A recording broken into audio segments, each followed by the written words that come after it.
Alexander III of Macedonia, known commonly as Alexander the Great, is one of the most fascinatingly complex figures in history.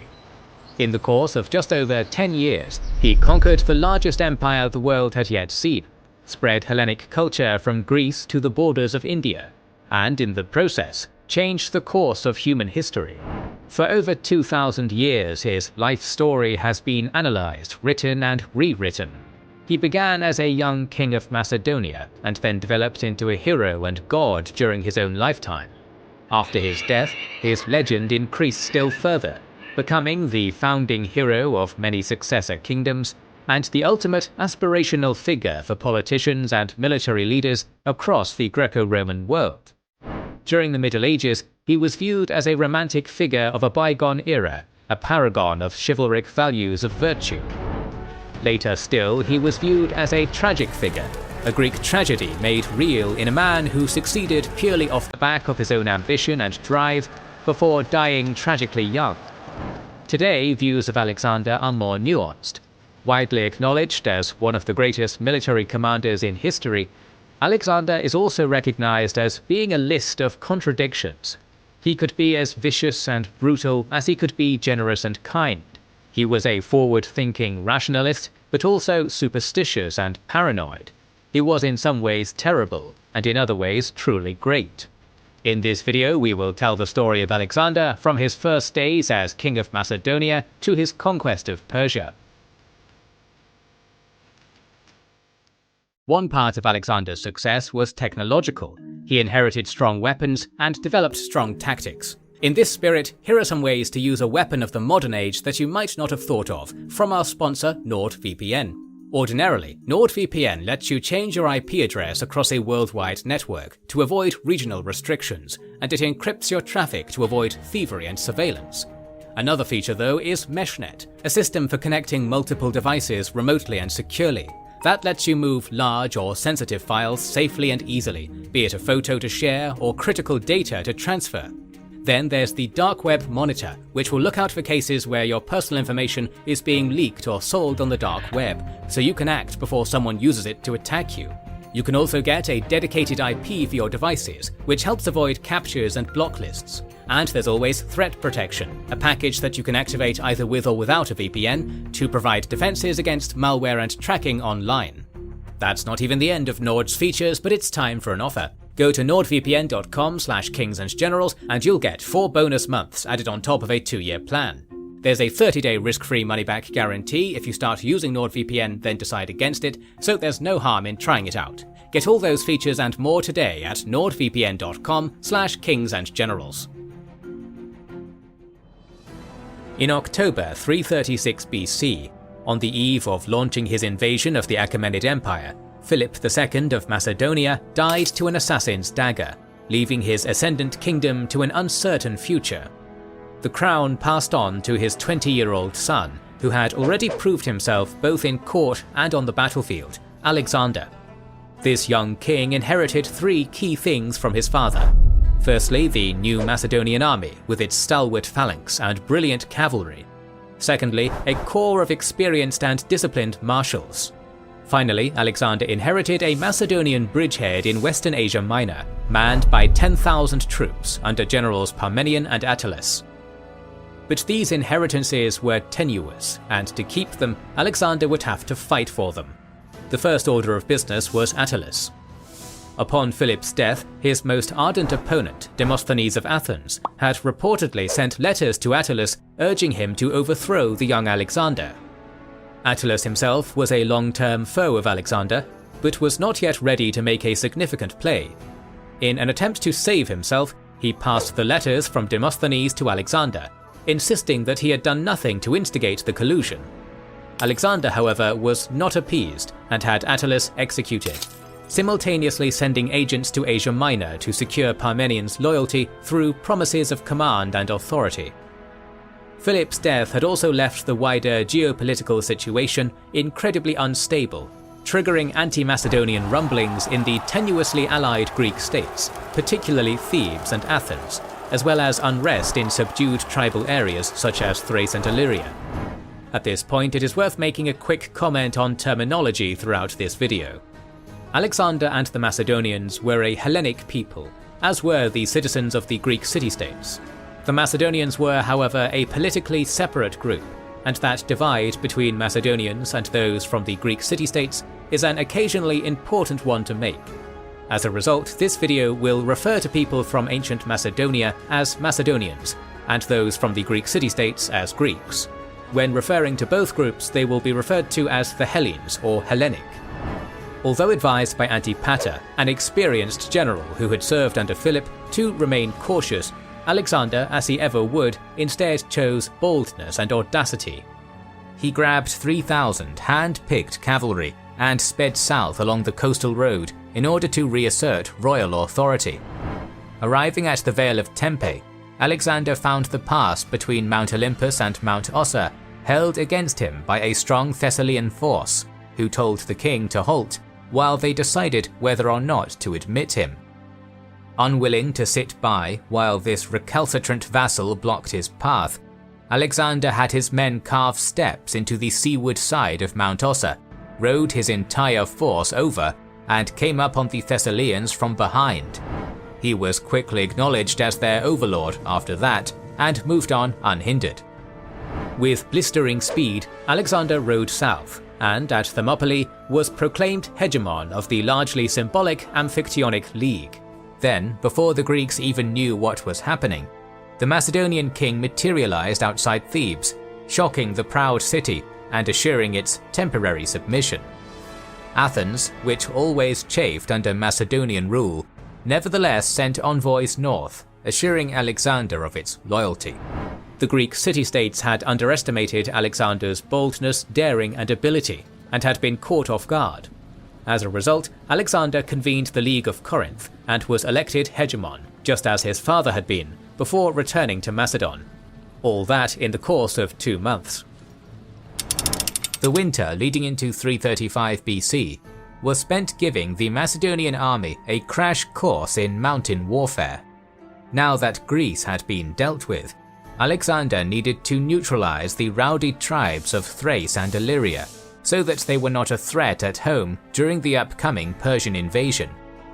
When spring of 335 arrived, Alexander advanced north from Amphipolis at the head of 12,000 heavy infantry, Peshetyroi, 8,000 lighter infantry, and 3,000 cavalry. Arrian states that the Macedonian army first faced real Thracian opposition at Mount Haemus, where the lower slopes of the mountain rise through a narrow defile. This was probably the modern Shipka Pass. There, a substantial force of Thracians occupied the high pass, fronting their defensive position with a wagon fort. But Alexander, prescient both to his own weakness and the Thracians' offensive bent, realized that it was their plan to send the wagons crashing into his locked phalanx. He warned the heavy infantry of this and carefully instructed them how to deal with the situation. With that taken care of, Alexander ordered the ascent. Archers off to the right, phalanx regiments in the center, and his hypaspists on the left. As predicted, the Thracians sent their wagons careening down the mountain, straight at the tightly packed Macedonians. Following their king's instruction, the Phalangites calmly broke formation and opened gaps to let the wagons go by harmlessly if terrain allowed, and lay prone with their locked shields above their head if not. Not a single soldier was lost to the Thracian ploy, and the Macedonians rose to their feet with a cheer, morale at a high. With the primary threat dealt with, Alexander ordered the right flank archers to take up position in front of the phalanx, where they repelled a number of weak Thracian attacks by loosing arrow volleys. When the heavy troops, whose advance was eased by the archers, reached the lip of the pass, they easily dislodged an enemy whose armor and weaponry were nowhere near as good as theirs. 1,500 tribesmen were killed, but a significant number more managed to escape. Captured women, children, equipment, and goods were sent back to raise much-needed funds. Descending onto the Danubian plain and the land of the Trebalians, Alexander encamped 3 days' march from the Danube at a tributary known as the Liginus. Sermus, king of the Trebalians, had been sending scouts to keep an eye on the Macedonian army's movement ever since their incursion began. Realizing he had to take action, the chief withdrew a large part of his population, warriors, women and children, to a large island in the middle of the Danube. Alerted to this suspicious population movement, Alexander pushed his army in that direction. However, he had only just set off when the king had his line of retreat and communication cut by a second Triballian force, which slipped in behind. Decisively turning about, Alexander fought this contingent in the process of encamping near the Liginus. Hoping to lure the Triballians into the attack, Alexander initially sent forward only his missile troops to harass them, while keeping his phalanx and cavalry hidden in the trees. The Thracians, peppered by arrows and slingstones, quickly marshalled their force to chase off the missile troops and charged, just as Alexander had planned. The Macedonian phalanx attacked the center, while Alexander's cavalry, including the famous companions or hetairai, charged the enemy's flanks. The battle was over in moments and was a decisive victory, with Arrian reporting that the Thracians lost roughly 3,000, while Alexander suffered just 54 dead. These numbers are certainly questionable, but it is clear that Alexander's attack was overwhelmingly successful. 3 days' march later, and Alexander reached the Danube directly opposite Sirmis's island refuge, known as Puke. There, as planned, he rendezvoused with a small squadron of warships sent from Byzantium, manned them with heavy troops and archers, and launched an attack on the island. Unfortunately for the Macedonians, a mixture of dogged resistance, limited avenues of attack, and a fierce current led to the failure of this attack. Seeing he was getting nowhere, Alexander withdrew the ships to the southern bank. By that time, a formidable band of 10,000 nomadic Getae infantry and 4,000 horsemen had gathered on the far side of the Danube. Rather than seeing this as a threat, though, Alexander saw an opportunity. Smash the Getae, and the island might well surrender out of sheer terror. But his army had to cross the Danube, and his small fleet was not enough. So Alexander ordered that every single native canoe and craft be gathered up, so that floats could be made from tents stuffed with hay. Thus provisioned with such a makeshift fleet, that night, masked by the darkness, Alexander boldly ferried 4,000 of his infantry and 1,500 cavalry across the Danube. Successful, he disembarked them on a section of the north bank, which was masked from the nearby Getae by tall fields of grain. Just before dawn, the king drew up his forces with infantry in front to flatten the grain with their sarisi, and cavalry behind. The moment Alexander's strike force broke cover from the grain, the king personally charged his 1,500 cavalry straight at the Getae, while the terrifyingly disciplined Macedonian phalanx went forward in lockstep. Impacted by the fearsome companion cavalry, and faced with the pincushion phalanx, the Getae collapsed and fled to a nearby town 4 miles from the river. But hotly pursued by the Macedonians, the semi-nomadic Getae mounted as many civilians as they could and fled onto the steppe. After leading his triumphant troops back to camp on the south shore, Alexander's prediction became reality. Sirmis and his Triballians, awed into submission by this display of martial prowess, sent envoys of capitulation to the king. At about the same time, an embassy of tall Celts arrived, desiring Alexander's friendship. The king asked these veritable giants what they were scared of, hoping they would say his name. Much to Alexander's disappointment, they instead famously remarked that they feared that the sky would fall on their heads. Evidently, not everybody found Alexander as awe-inspiring as he hoped, but he nonetheless sent them off as friends. With the potential danger posed by Thrace adequately cut down, the Macedonian army marched south via the Shipka Pass. Rather than turning south, Alexander pivoted west and entered the domain of his ally, King Langarus of the Agrianians, who had accompanied the king on campaign with his force of deadly Agrianian skirmishers. There he learned that the 3 Illyrian rulers, Cleitus, Glaucius, and a prince of the Etoriantes, were in revolt against him. but for the moment, all of the king's enemies were scattered. So, leaving his faithful Agrianian colleague to deal with the Otariantes, Alexander sped to assail Cleitus's mountain stronghold at Pelium before the Illyrians could join forces. The plain on which this citadel stood, dominating the Apsus Valley, was surrounded on three sides by densely wooded hills, which could only be traversed by a narrow pass. It was hard to get in, but also hard to get out. The moment Alexander marched his army onto the plain before Pelium, its defenders withdrew to safety behind the walls. Such freedom of the land allowed the Macedonian king to encamp and begin pulling forward his siege equipment. It was a rare tactical blunder for Alexander, which committed his army to the siege, thus leaving his rear exposed. Sure enough, less than 24 hours later, Glaucias and his Taulantian relief force arrived, occupying strong positions on the wooded heights encircling Pelium and trapping Alexander. In need of supplies, the king dispatched the baggage train and a mounted escort under Parmenian's son Philotas to forage near the hills. Noticing this, Glaucias shifted his forces and almost encircled Philotas, but Alexander reacted swiftly. Moving to Philotas's aid with a picked force of Agrianians, Hypaspists, and 400 cavalry, the king managed to save his comrade and send Glaucias back into the hills. Despite this small win, the fact remained that the Macedonian army was in a bind, caused entirely by the king's hasty miscalculation. If Alexander attempted to withdraw through the narrow pass now, there was a danger that Cleitus's Pelium garrison would assail his men from behind.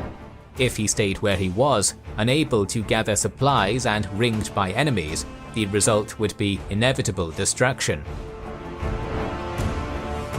To his credit, Alexander thought fast and came up with a ploy.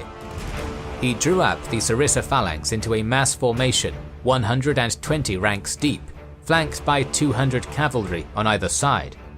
Then the king had his highly disciplined infantry conduct drills. At a signal, the phalangites would have, in perfect unison, raised their Sarissi to vertical before lowering them to horizontal. Like a programmed machine of war, they pivoted right, left, back and forth again, without a word being uttered. Disconcerted and enthralled by this unprecedented display of martial prowess, the Illyrians were not ready when Alexander gave his final signal. Suddenly, the infantry clattered their spears against their shields and raised a war cry. At the same time, the left flank of the Macedonian Hetairoi seamlessly formed into a wedge and charged a portion of Glaucias's men guarding the hills. The demoralized Taulantians, taken aback by the charge and the noise, mostly abandoned their hilltop positions and withdrew into Pelium. Taking advantage of the opportunity his maneuvering had created, Alexander marched his army towards an escape route, a ford in the Apsus just east of Pelium. He secured a hill overlooking it without resistance, stationing 2,000 archers and Agrianians on this high ground as a rearguard, and ordered the Hypaspists to cross first, followed by the phalanx.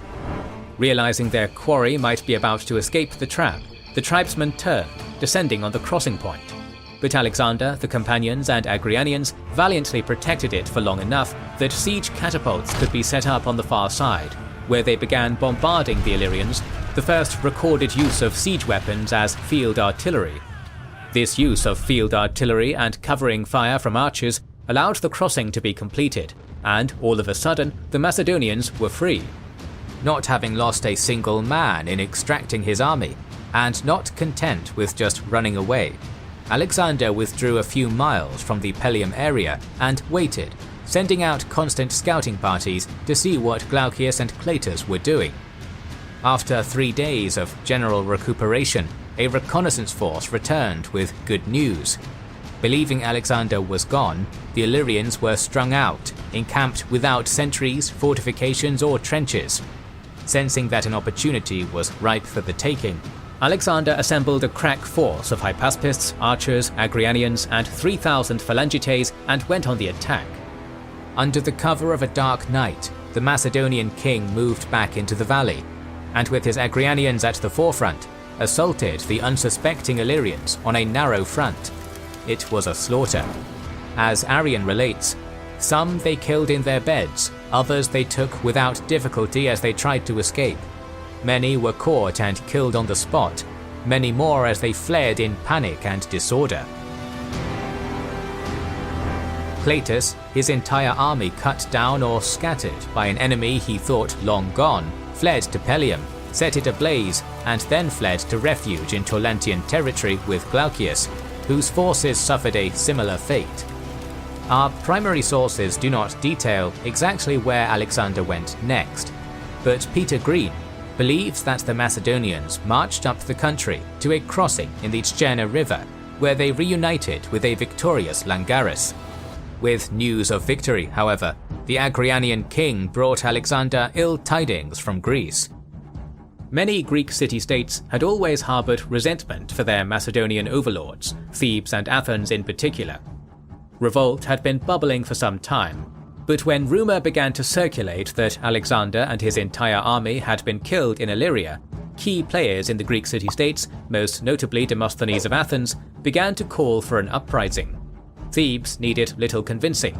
They seized the opportunity, killing both senior Macedonian officers stationed there, besieging the Macedonian garrison in the Theban citadel, the Cadmea, and raised the standard of rebellion. This was no spontaneous revolt, however. Demosthenes had likely been planning the revolt for a number of years, and had even managed to secure Persian funding. It was with this funding that Theban exiles were able to take up arms and return to their home city, overthrowing the Macedonian garrison. To make matters worse, there is also archaeological evidence to suggest that the Thebans also supported Alexander's cousin, Amyntas, as a rival claimant for the throne. Alexander knew that he was needed in Greece to crush the revolt personally, but he also needed to make sure that the political situation in Pella was under control. As such, he turned to the one person that he could trust completely, his mother, Olympias. On Alexander's instruction, Olympias conducted a purge of Alexander's most dangerous political opponents, including Amyntas and Philip's wife Cleopatra. While Olympias consolidated his position in Pella, Alexander gathered his army and moved over 30,000 troops 250 miles at a speed of 18 miles a day through rough mountain terrain, descended into Thessaly, past Thermopylae, and encamped at Onchestus in Boeotia. Not long after that, in September 335 BC, he and his grizzled army were taking up positions outside Thebes, much to the disbelief of the city's inhabitants. There was surely no way for an army of such a scale to arrive with such speed. While the army had been approaching, the Thebans had managed to convince themselves that Demosthenes was correct, that Alexander was indeed dead, and that the army was being led by one of his generals, such as Antipater. Upon arriving at the city, though, it became clear to everyone that it was the Macedonian king himself in the flesh. Many Greek city-states had initially rallied around the Thebans, with the Athenians and Spartans both throwing in their lot with them. Alexander's arrival changed everything. The Athenians, in the midst of preparations for war, decided to hang back and see how events would play out, while the Spartans sent a force only as far as the Isthmus of Corinth. Soon Thebes was left effectively stranded and alone. Fortunately for Thebes, the king's temper had cooled, and he was willing to be reasonable. Keen to reconcile with Greece so he could look to his Pan-Hellenic war against the Achaemenid Empire, Alexander merely demanded that two of the uprising's ringleaders, Phoenix and Prothotes, be handed over, and everything else could be forgiven. The Thebans spat on this olive branch, making a brazen counter-demand that Philotas and Antipater should instead be handed to them. Moreover, all who wanted Greece free from this Macedonian tyrant should rally under the banner of the great king and Thebes. As Alexander flew into a rage at this nerve-grazing comment, Theban light infantry streamed from the gates and made lightning attacks on the Macedonian siege works with ranged weapons, killing a decent number of the king's troops, and even approaching his main position before they were repulsed. Night fell, passed, and then the sun rose again, at which time Alexander shifted his army south, where the Cadmea merged with the walls of Thebes. Here, the Thebans had constructed 2 layers of stockade to ensure the complete sieging of the Macedonian garrison, and it was just outside of these palisades that Alexander made his camp. The Thebans had freed slaves and armed as many citizens as they could. These hastily mustered forces were assigned to defend the walls of Thebes, while the more experienced hoplites and cavalry took up positions within the palisades. What happened next is not entirely clear thanks to the contradictory nature of our sources, but a rough narrative can be established. Alexander splits his army into 3 parts, intending to use 2 to attack the stockade at various points and keeping 1 in reserve. The Thebans, meanwhile, marched part of their force outside of the palisades, keeping another part defending the stockades. Seeing this, Alexander assigned 1 section of his army to attack the Theban battle line, while another attacked the defences. The fighting was fierce, with little ground being made, the Thebans successfully holding off the Macedonian forces and also managing to break the Macedonian line, forcing Alexander to commit his reserves.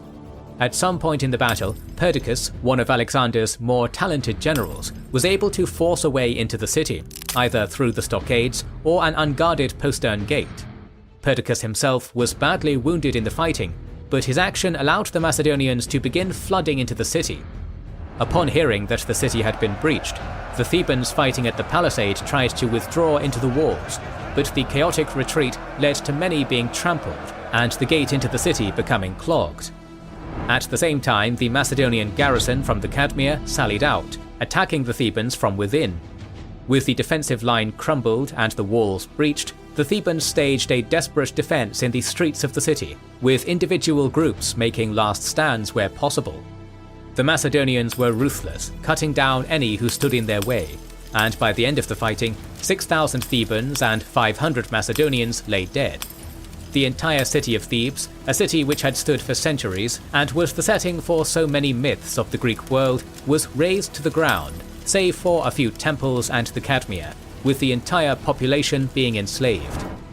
In Arrian's account, this grim fate was decided by anti-Theban allies of Alexander, namely the Phocians, Thespians and Plataeans. However, Arrian's account was based primarily on Ptolemy, another of Alexander's more successful generals, and is often overly biased in Alexander's favour as a result. Other sources, such as Diodorus, make it clear the decision was purely Alexander's. It is difficult to say which is the more accurate, but at the very least it can be said with certainty that if Alexander had wanted the city spared, he had the power to do so.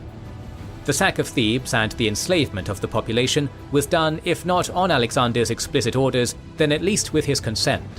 It was a grim reminder that while Alexander could be benevolent, charming and generous, he could also be brutal and ruthless. Thebes was one of the greatest cities in the Greek world, and her destruction would have been analogous to the destruction of a major European capital today. It had served Alexander's purposes perfectly, however. Across Greece, anti-Macedonian sentiment was quashed, and any shouts of rebellion were quickly silenced. Compliance was the order of the day. Turning his burning gaze to Athens, which had remained aloof, despite having played an obvious role in the outbreak, Alexander coldly ordered the great city to turn over 10 strategoi who had opposed his interests. Instead, an Athenian known as Demades went to Alexander and managed to persuade the king to forgive and forget, which he reluctantly did. But this final clemency didn't avail him in the long term. With Thebes' unprecedented and shocking extermination, Alexander hammered the final nail into the coffin of his relationship with other Greeks. Outwardly they collaborated with cynical obsequiousness, as Peter Green tells us, but they never forgave him. After their first shocked terror had worn off, the attitude of the Greeks towards Alexander hardened into a bitter and implacable hatred. But for the moment, the king was not overly concerned with that. After leaving behind him the smouldering pile of rubble that was now Thebes, Alexander returned to Pella and gathered all the Macedonian magnates. Together they began planning the invasion of Persia. During this meeting, the king's advisors counseled him to take a wife and sire an heir before departing. Alexander refused the suggestion, however. A marriage at this stage could have strengthened his position in Macedonia, but also would have left behind a consort who could have been manipulated against him. Similarly, if he left any heir in Macedonia, they would be raised away from Alexander and potentially turned against him. Moreover, Alexander's ambitions lay in the east. A marriage in the west would give him less bargaining power later down the line if he needed it. Royal finances were also in a precarious state. Though Philip had been an excellent general and politician, he had cared little for Macedonia's economy, and had left Alexander inheriting a large debt. A year of non-stop military campaigning put further strain on the economy, and so the king was forced to turn to his companions and nobles for assistance. The propagandized account goes that Alexander doled out sections of the Macedonian crownlands until the finances of each companion were provided for. One of them, Perdiccas, is said to have asked the king, "But what have you left for yourself?" Alexander replied, "My hopes." What the king was doing here though, as Peter Green bluntly points out, was borrowing money. Alexander was confident, however, that these debts would be easily repaid, with treasure soon to be taken from the Persian Empire. With the assembly thus concluded and all matters prepared, Alexander, his companions, and the invasion army advanced through Macedonia and Thrace via the route used by Xerxes I in 480 BC, leaving Antipater as regent at home. As his invasion of the Achaemenid Empire begins, it is worth going over what kind of army Alexander had at his command in 334 BC. It was undeniably the most tactically and technologically advanced military force of the age, a culmination of the ideas and advancements made by some of the greatest military minds of the Greek world, including Epaminondas, Iphicrates, and Philip II, and borrowing tactics and strategies from various peoples, such as the Thessalians, Thracians, and Greeks. This theme of adopting styles and manners of warfare from other nations would be continued by Alexander throughout his career. The exact size of Alexander's force varies roughly between 35,000 and 45,000, depending on the source. Modern historians are similarly divided on the matter, but it is possible to put together a general picture of Alexander's force based on what points are most agreed upon, and using the source that gives the most detailed breakdown of numbers, Diodorus. A large proportion of the Macedonian standing army, 18,000 infantry and 1,500 cavalry, were kept in Macedonia under the command of Antipater in order to check any further revolts from the League of Corinth. Nevertheless, this still allowed Alexander to gather a truly formidable force for the Persian campaign. 9,000 were phalangites, also called pedsatyri, literally foot companions, the sarissa-armed backbone of the Macedonian army. These were broken up into battalions of 1,500 called taxis, each commanded by one of the more experienced officers under Alexander's command. Supporting these were the elite hypaspists under the command of Nicanor, son of Parmenion. Whether these prestigious troops were armed in the phalangite or hoplite style is still debated, but they seemed to have fulfilled a flexible role and may have varied their arms depending on the situation. Rounding off the heavy infantry were 5,000 hired mercenaries armed in hoplite fashion, and lastly 7,000 similarly armed soldiers drawn from the cities of the League of Corinth under the command of the grizzled veteran Antigonus the One-Eyed. Alexander's propaganda pushed the idea of the Persian invasion being pan-Hellenic, and these 7,000 men were seemingly the fulfillment of that idea. In reality though, Alexander never truly trusted the League, and these 7,000 were more akin to hostages to ensure good behavior amongst the Greek city-states, and were used as garrisons and reserves, never as frontline soldiers. Supplementing the heavy infantry were 7,000 Thracians, such as Adricians and Tribalians, who were armed in the old Peltas style, and lastly 1,000 archers and Agrianians. The Agrianians in particular were renowned as expert light infantry, who have been called the Gurkhas of the ancient world, and would prove to be one of Alexander's most favoured units for missions requiring particular stealth, courage, and discipline. This infantry force was the Macedonian anvil, the cavalry the hammer. The crowning jewel of this force was the famed companion cavalry, or hetairi, 1,800 shock cavalry.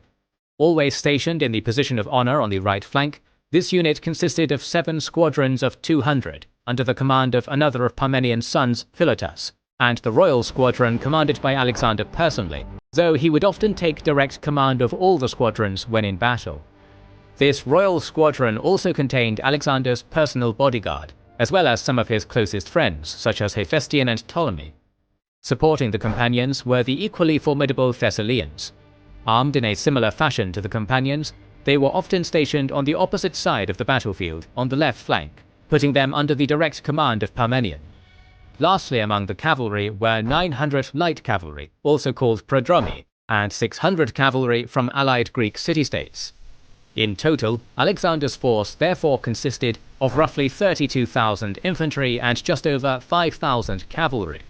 Accompanying the soldiery were auxiliary elements, such as siege engineers, sappers, surveyors, administrators under a certain bookish Cardian bureaucrat called Eumenes, and scholars who would study and document the exotic wonders of the near-legendary East. Aristotle's nephew and Alexander's boyhood friend Callisthenes also served as the king's official historian. 20 days and over 300 miles later, the Macedonians arrived in the Chersonese and prepared to cross the Hellespont. However, while Parmenion did the donkey work and used 160 triremes from the League of Corinth to conduct a complex but unopposed crossing from Sestos to Abydos, Alexander went south and crossed at Elaeus with a small force. According to one account, just as the king's ship was about to make landfall in Asia, Alexander, clad in full armor, launched a spear into the sand and thereby claimed the eastern continent as Spear One land. Making sacrifices to the gods and conducting religious ceremonies the whole way, the king made a sojourn to the mythical city of Troy, taking a sacred shield from the temple there, and partaking in a ritual for Achilles and Patroclus with his own closest companion, Hephaestion. Alexander then went north with his entourage, and united with the main muster under Parmenion's supervision on a plain near the town of Arispe. Alexander marshalled the army to readiness the following day. Then, almost certainly motivated by a mixture of scouting reports and supply concerns, began a march eastwards towards the satrapal capital of Hellespontine Phrygia, Dascylium. Rather than taking the entire army, the king left behind his 12,000 League and mercenary hoplites, perhaps suspecting their loyalty if put up against other Greek mercenaries. Making good time with his core Macedonian infantry and full 5,000 to 5,500 strength in horsemen, Alexander warned his men that looting and burning en route would not be permitted, as this was Greek land under occupation. More deviously, the properties of a dangerous Greek mercenary general in Persian employ, Memnon of Rhodes, were to be especially respected in order to make the Achaemenids distrust him. The Achaemenid Empire was a colossal entity of prodigious wealth, its dominions so vast that the great king, a recently crowned Darius III, did not feel it necessary to deal with such a petty frontier disturbance personally.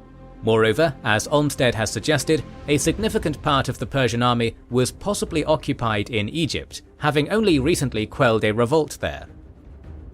Instead, several satraps from the western provinces, including Asames, Spithridates, Asates, and several others, mustered their forces and met at Zeleia in May 334, together with Memnon of Rhodes, to take counsel on the incursion.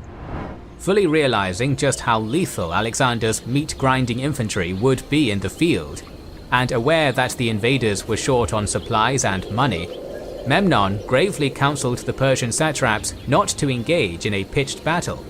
Instead, they ought to enact a scorched earth policy, burning crops, fodder, provisions, wells, and even burn villages down if necessary. By doing so, and opening a second front in Greece using the Persian navy, or by initiating another revolt, Alexander would have to scurry back to Europe with his tail between his legs. This objectively shrewd advice meant possibly unnecessary sacrifice on the part of Darius's western satraps, and they balked at the prospect. Unwilling to torch their own lands, and subtly accusing the Greek sellsword Memnon of lapsing in his loyalty, the Persian governors universally rejected the scorched earth plan, and chose to fight it out. It's also possible that the satraps were all too aware that the great king had a reputation for scorning shirkers among his subordinate rulers, and weren't about to suffer his ire for no good reason. A number of other factors may have contributed to this choice, such as the Persian code of honor and internal politics. Satraps such as Asates were used to getting their own way, but Memnon, a Greek, owed his high position to Darius himself rather than them. Arsaces in particular had a reason to distrust Memnon, as the latter held royally appointed estates in his own satrapy. Whatever the reason, the Persians mustered their forces and marched west to a position on the river Granicus, set on facing Alexander. Following his departure from Arispe, Alexander took his smaller, mobile army up the Hellespontine coast via Pakote and Lampascus before advancing eastwards. Arriving on the vast plain of which the Granicus was the standout feature, the Macedonian army was arrayed in a standard preparatory formation with 2 lines of phalangites in the center and the baggage train behind. Cavalry and light infantry screened the flanks and served as reconnaissance troops in front. In the late afternoon, just before the Granicus, Alexander's scouts rode back and informed the impetuous king that a Persian army had finally been sighted on the far side. This news prompted Alexander to redeploy his forces in battle formation, a task he was swiftly able to accomplish due to the battle-ready marching order. However, when the Macedonian army got to the river, its generals quickly began having reservations about the prospect of immediate battle. Lined up atop the steep far bank were just over 10,000 Persian satrapal cavalry from across the empire, roughly twice Alexander's total. Arsames and Memnon of Rhodes led Cilician and Greek mercenary cavalry on the Achaemenid left, flanked to the left by Arsaces and his Paphlagonian horse. Hyrcanians under Spithridates assorted mounted troops in the center, and Bactrian cavalry to their flank. On the extreme right was Rheomithres, leading a contingent of mounted Median troops. As the Persians had ever since their empire's defeat in the 5th century Greco-Persian Wars, roughly 5,000 to 6,000 Greek mercenary hoplites had been raised to serve as the satrapal army's heavy infantry force. However, possibly because they had the same suspicion of loyalty as Alexander had with his Greeks, the satraps positioned this hired unit behind their front line of cavalry as a reserve force, under the command of a Persian known as Amasres. The rock-hard center of Alexander's line were 6 1,500-strong brigades of the phalanx, led by Meleager, Philip, Amintas, Craterus, Conus, and Perdiccas. To the right of the phalanx were Nicanor's 3,000 Hypaspists, and then Philotas and Alexander himself at the forefront of 1,800 companion cavalry, several hundred mounted skirmishers, Agrianians, and some archers. 2,700 Thessalian, Thracian, and League cavalry were on the left under Parmenion. Following the army's deployment, Parmenion rode over to Alexander's position and counselled the king to delay any battle until the following morning. A hasty and most probably failed attack over such an obstacle as the Granicus now, he reasoned, would be a fatal blow to the entire expedition. However, if they waited until morning, the Persians, observing Macedonian superiority in infantry, might withdraw from their position during the night and allow an unopposed crossing. Our sources disagree on what the response was. However, most tell us that because of his Homeric desire to achieve heroic status through great deeds, or not wanting to buoy Persian morale by hesitating, Alexander disregarded Parmenion's cautionary advice, with Plutarch claiming Alexander quipped that the Hellespont would blush for shame if, having crossed that strait, he would now be afraid of the Granicus, and prepared the army for an immediate attack. Clad in magnificent armor on the right wing, he was easy for the enemy to see, and so a number of elite contingents under the satraps shifted to oppose Alexander's elite Hetyroi hammer, hoping to kill him and end the incursion.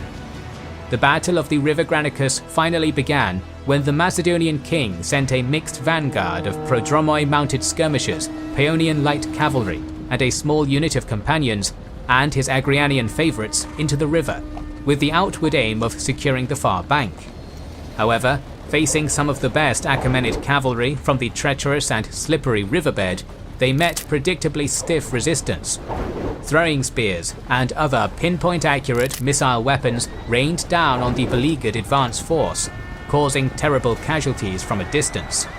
Some of the satrapal units descended to meet the Macedonian vanguard in melee combat in the riverbed itself, removing them from the advantageous higher bank. This attack gradually drew in even more regiments from the otherwise unengaged Persian line, disrupting the orderly formation on Orestes' left and shaping the battlefield to Alexander's requirements. With the enemy drawn out and exposed by the sacrifice of his vanguard, Alexander charged wholesale at the head of just under 2,000 companion cavalry, arrayed as it was in a wedge formation. Galloping into the river obliquely to the right of the advanced force, and thereby meeting little resistance, the Hetairoi and their king were able to swing left and crash straight into the exposed Persian left wing in the riverbed, where most of the enemy leaders were fighting. This struggle against the best Achaemenid cavalry was, as Arrian relates, a cavalry battle with, as it were, infantry tactics, horse against horse, man against man, locked together. The Macedonians did their utmost to thrust the enemy once and for all back from the riverbank and force him into open ground, while the Persians fought to prevent their landings and hurl their opponents back into the water. The companions' discipline, skill and armament rapidly began to turn the tide. In particular, the Macedonians' efficient use of the cornel-wood cistern lance compared to the lighter spear of the Persian cavalry. However, despite this gradual forcing of the Granicus on the Persian left, Alexander, in the thick of the fighting, became the target of a concerted effort by the Persian leadership to kill him as the spear tip of his forces pushed their way onto the far bank. Accounts differ as to the nature of this clash, but Arrian informs us that at some point after Alexander's retinue penetrated the line, his spear snapped and he was forced to get a new one from a bodyguard. Isolated on the far bank with just a few companions, the king was quickly beset by several contingents of enemy cavalry. The leader of one, Darius III's son-in-law, Mithridates, was slain when Alexander wheeled around and drove his newly gotten spear into the Persian's face. It was only a moment later that another Persian aristocrat, Rosecki, confronted Alexander and lopped off a part of his helmet before himself being felled by the king's lance. While locked in mortal combat with Rosecki, the latter's brother, Spithridates, satrap of Lydia, bore down on Alexander from behind and prepared to deliver the coup de grace. The Persian's sword was about to fall and end the 21-year-old king's life. However, at the last possible moment, an officer known as Cletus the Black swept in and severed Spithridates' arm at the shoulder, saving Alexander the Great's life, the first of many near-death experiences for the young king. By that point, having inflicted fearsome casualties and cut down many Persian commanders, the companions were getting the better of the Persian cavalry all across the right wing. Furthermore, the Agrianian skirmishers managed to breach the Persian formation's integrity and get in among the beleaguered enemy horsemen. As this hinge point on Alexander's right was being hotly contested, Parmenian's wing was charged by Rhiomithres' Bactrians and Medes, but managed to resist the assault. In the centre, 6 Taxius of Phalangites and Hypaspists advanced inexorably across the Granicus, ineffectually showered by the Persians' missiles. When it became clear that the companions had punched straight through the Achaemenid left, the satrapal army broke in a wave of panic reverberating from Alexander's point of impact on the right all the way to Parmenion on the left, who had managed to hold the Persian cavalry there. A number of gallant Achaemenid units fought to the death in the river, while an equally great quantity, included among them Memnon of Rhodes, used their mounted mobility to escape the field and ride to Miletus. They were able to do so easily because Alexander, Parmenion and the phalanx, which was now on the far bank as well, didn't give chase to them. Instead, the Macedonian cavalry wrapped around the unengaged and now woefully outnumbered Greek mercenaries on either side, encircling them while the phalanx lowered their sarissæ for another fight. We're left with no concrete reason as to why the satrap's hired infantry didn't march forward and join the main battle. It's entirely possible that Alexander's lightning assault and victory, which according to Professor Michael Thompson was accomplished in less than an hour, took the Greeks by surprise and left them with no ample opportunity to react in time. Unfortunately, we can never know for sure, but what happened next is universally recounted. as if all of a sudden realizing their dire situation, and probably believing that a fellow Greek king wouldn't be too draconian, the mercenaries petitioned Alexander for mercy. Rather than granting it though, the Macedonian monarch assailed the Greeks en masse, butchering thousands of them in a hard-fought last stand. Aristobulus claims that here Alexander was influenced more by anger than by reason. In doing so, Alexander may have intended to send a message. If you are a Greek mercenary, do not fight for Persian gold, or you will receive no mercy. Plutarch, however, considered the violence to be needless and personally motivated, arguing that Alexander was influenced more by anger than by reason. This was a fair point. By the time the fighting was over, 3,000 Greek mercenaries were slaughtered, the remaining 2,000, including some Athenians, being captured and sent back to Macedonia in chains to labour in mines there, while Alexander had lost more troops here than at any other point in the battle. This cost had gained Alexander very little, aside from showing him as being rather brutal, a reputation he could ill afford among the Greek city-states. In the future, Alexander would be more cautious in his handling of Greek prisoners, and never fail to miss an opportunity to show his magnanimity towards them. Between 1,000 and 2,500 of the 10,000 Persian cavalry had also fallen in the battle, together with almost a dozen named higher officers and governors. On the victorious Macedonian side, casualty tolls were far lower. Taking into account the possibility of propaganda to glorify the victors, our sources state that 100 to 120 cavalry were lost and only 30 phalangites. When one remembers that all the sources stress how bitter the fighting in the river and against the Greek mercenaries had been, it becomes apparent just how low these numbers are. However disputable these figures are, though, the strategic result was not. All of Asia Minor now lay open for the taking. After visiting the wounded and giving an honourable burial both to his own men and the fallen enemy warriors, Alexander appointed his own replacement satrap for Hellespontine Phrygia, instructed him to maintain the general status quo, and then moved south. Zelaia was taken and pardoned, while Parmenion was sent with a flying column to take over nearby Dascylium, which had been abandoned by its Persian garrison. Then, about 8 miles short of Sardis, the garrison commander and many other leading figures came to meet the Macedonians in order to surrender the fortress, treasury and the city in its entirety to Alexander. From initial insecurity and near collapse after Philip's death in 336, Alexander had managed, in just 2 years, to crush an Achaemenid army in open battle and occupy one of the greatest capitals of the ancient Near East. But that was just the first step. Far to the east, in the heart of his massive empire, Darius III began raising an equally massive royal force to confront the invading Macedonian king himself. As Alexander considered his first victory from a newly dedicated shrine of Zeus at the Sardis Acropolis, looking out onto the great continent beyond, he had to have known that the real challenge was about to begin. Reports of what had occurred at the Granicus reverberated throughout Asia Minor with prodigious speed and to immediate effect.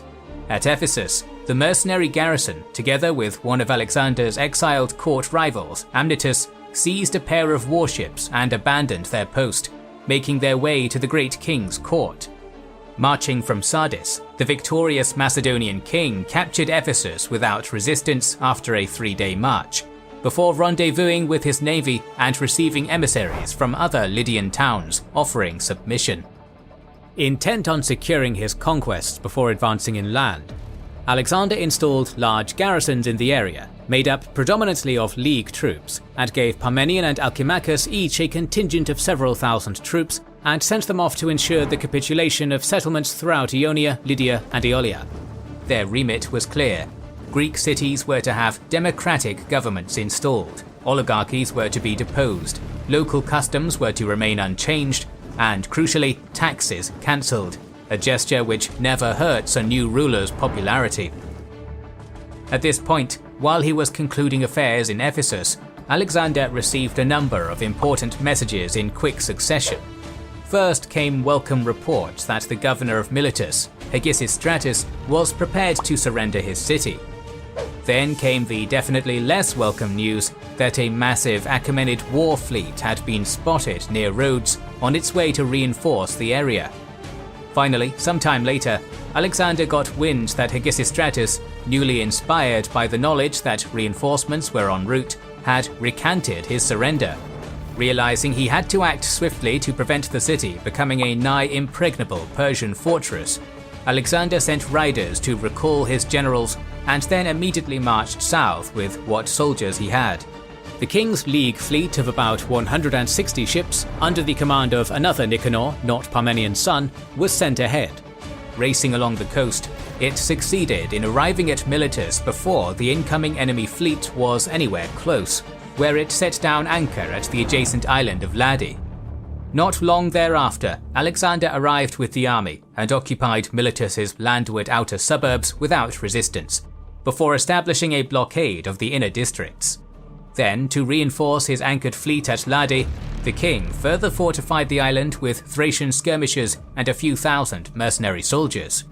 The massive Persian fleet finally approached Miletus a full 3 days after the Greek fleet had made its base at Ladi. However, despite a numerical superiority of more than 2 to 1, and the empire's expert Phoenician and Cypriot crews, the Persians realized they would not be able to dislodge Alexander's navy from Ladi, nor easily deploy troops to bolster Miletus's defense. The 400 Persian ships were therefore forced to circumvent the Hellenic navy and anchor at an exposed suboptimal position off Mount Mycale, further from the city and cut off from any source of fresh water by parties of Macedonian cavalry. With Parmenion and Alcimachus having returned, Alexander made the decision to keep his inferior fleet on the defensive at Ladi, and began readying his siege weaponry and infantry to breach the city fortifications. As the king's preparations were nearing completion, a prominent citizen came out on behalf of the mercenary garrison to parley. According to this messenger, the garrison offered Miletus as an open city, open to both Persians and Alexander alike, if only the siege was lifted. Alexander's unimpressed response was simple: prepare yourselves for the fight. The city was simply too vital for Alexander's supply line for him to not have complete control of it. Macedonian ballistae and catapults began hammering the fortifications, clearing sections of the wall, and inflicting structural damage, while battering rams advanced to create breaches up close. The main body of infantry was drawn up as this assault was ongoing, standing ready in preparation to rush in and widen any gap in the Milesian defences. However, due to the strength of the garrison and abundance of missile fire, the initial Macedonian attack was blunted with relative ease. Arrian recounts how the nearby Persian fleet were closing in on the besieged allies, but were prevented from rendering any assistance by the quick actions of Nicanor, who placed his fleet across the mouth of the harbour, blocking any access to the city from the sea. With the Miletians now completely isolated, Alexander's army attacked again, this time managing to break through the walls. Of the Milesian defenders, just 300 mercenaries and a scattering of other warriors managed to escape to a steep-sided islet slightly offshore. When they surrendered soon after, Alexander granted them the mercy he had learned at the Granicus, also sparing the Greek civilian population of Miletus, but enslaving those who were foreigners. Unable to prevent the fall of the city it had come to reinforce, and successfully prevented from foraging ashore, the still formidable Persian fleet sailed to Samos, restocked with whatever they needed, and then returned to Miletus, looming in open water close to the harbour entrance. 5 Persian vessels were sent as bait to lure Alexander onto the open sea, but a swift hit-and-run assault by 10 Greek triremes destroyed one of them and sent the other 4 running back to the main fleet. Unable to accomplish anything of use, the great king's armada weighed anchor and sailed south to Halicarnassus. With Miletus conquered, it was at this moment in mid to late 334 that Alexander made the strategic decision to disband his fleet. Not only would such an unconventional course of action relieve Alexander of having to bear the massive cost required to maintain said ships, but in truth, he did not totally trust their Greek crews. Moreover, the king was pragmatic enough to realize that he could never hope to match Darius's naval strength on the water with or without a fleet of his own. Just 20 Athenian triremes were retained to ferry the army's siege engines. Based on his army's pitched battle at the Granicus and siege at Miletus, Alexander judged that investing everything in a land campaign was his best shot at success. His army was master of the continent, and now there was no way to retreat. Its troops would fight on even harder. Still, Persian seaborne might was a firm threat that had to be dealt with, or it might expand the war to a second front in Greece, or even inspire rebellions at home. So, rather than attempting to oppose Achaemenid naval hegemony in the eastern Mediterranean by vainly headbutting it with ships of his own, Alexander instead devised a plan to conquer the ships from the land.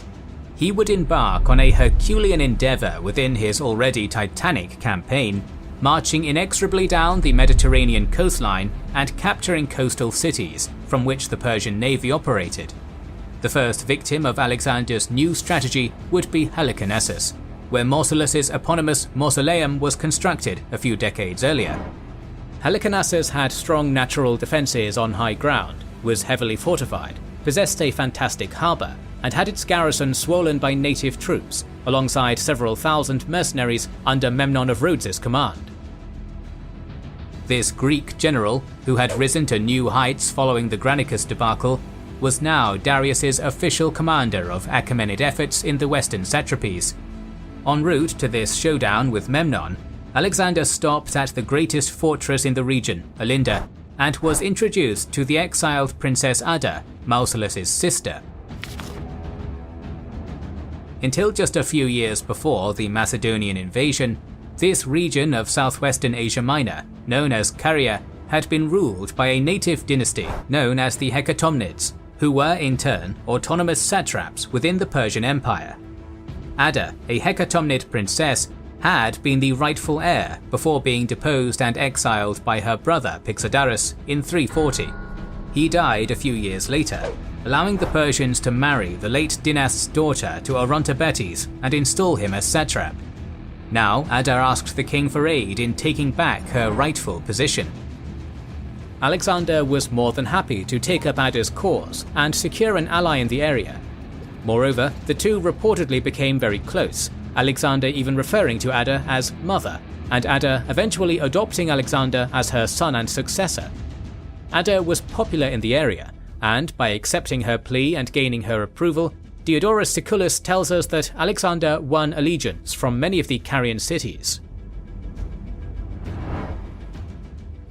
The king subsequently moved on Halicarnassus and approached the city, guarded as it was by crenellated walls and fronted by a large encircling moat from the northeast. Alexander encamped half a mile from the eastern Mylassa gate and began preparing the siege. However, Persian naval supremacy had succeeded in preventing the Macedonian siege train from landing, so Alexander was forced to improvise until it managed to do so. Mounting his steed, Alexander led a scouting party forward to have a look at the formidable defences they faced. Memnon was on him in an instant. When this scouting force approached, the Rhodian general had his archers and artillery fire upon the Macedonians from his walls. Then, not giving the invaders a second, he led a sortie of skirmishers out to niggle at Alexander's men with javelins and other missiles. A quick counterattack by the king managed to drive them back inside Halicarnassus, but Alexander nevertheless pulled back to camp.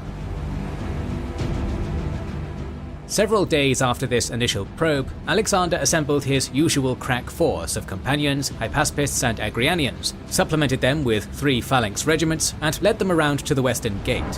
While his primary aim in this endeavour was to scout out this side of Halicarnassus, there had also been whisperings from sympathizers inside the nearby port of Myndus, located just a few miles to the northwest, that the city would be surrendered if Alexander came to take it that night. Its possession would make seizing Halicarnassus that much easier, providing Alexander with a nearby port through which he could transport his supplies and siege equipment. Under the cover of darkness, Alexander's forces approached Myndus at midnight, the prearranged time.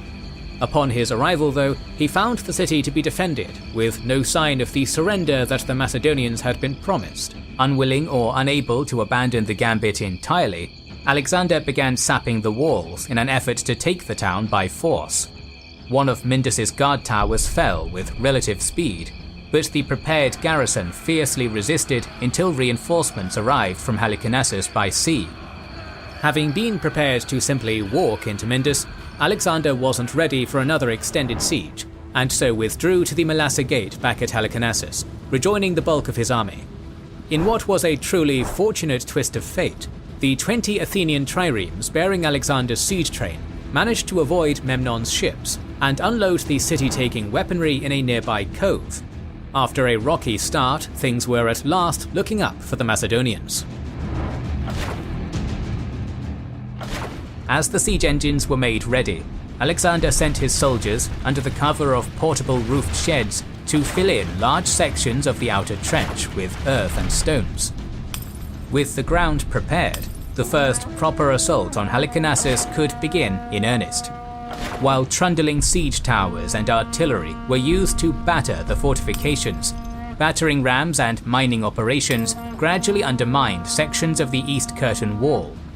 When the Macedonian undermining efforts managed to collapse a section of wall or bring down a tower, Alexander would throw his infantry at the section in an attempt to secure a breach.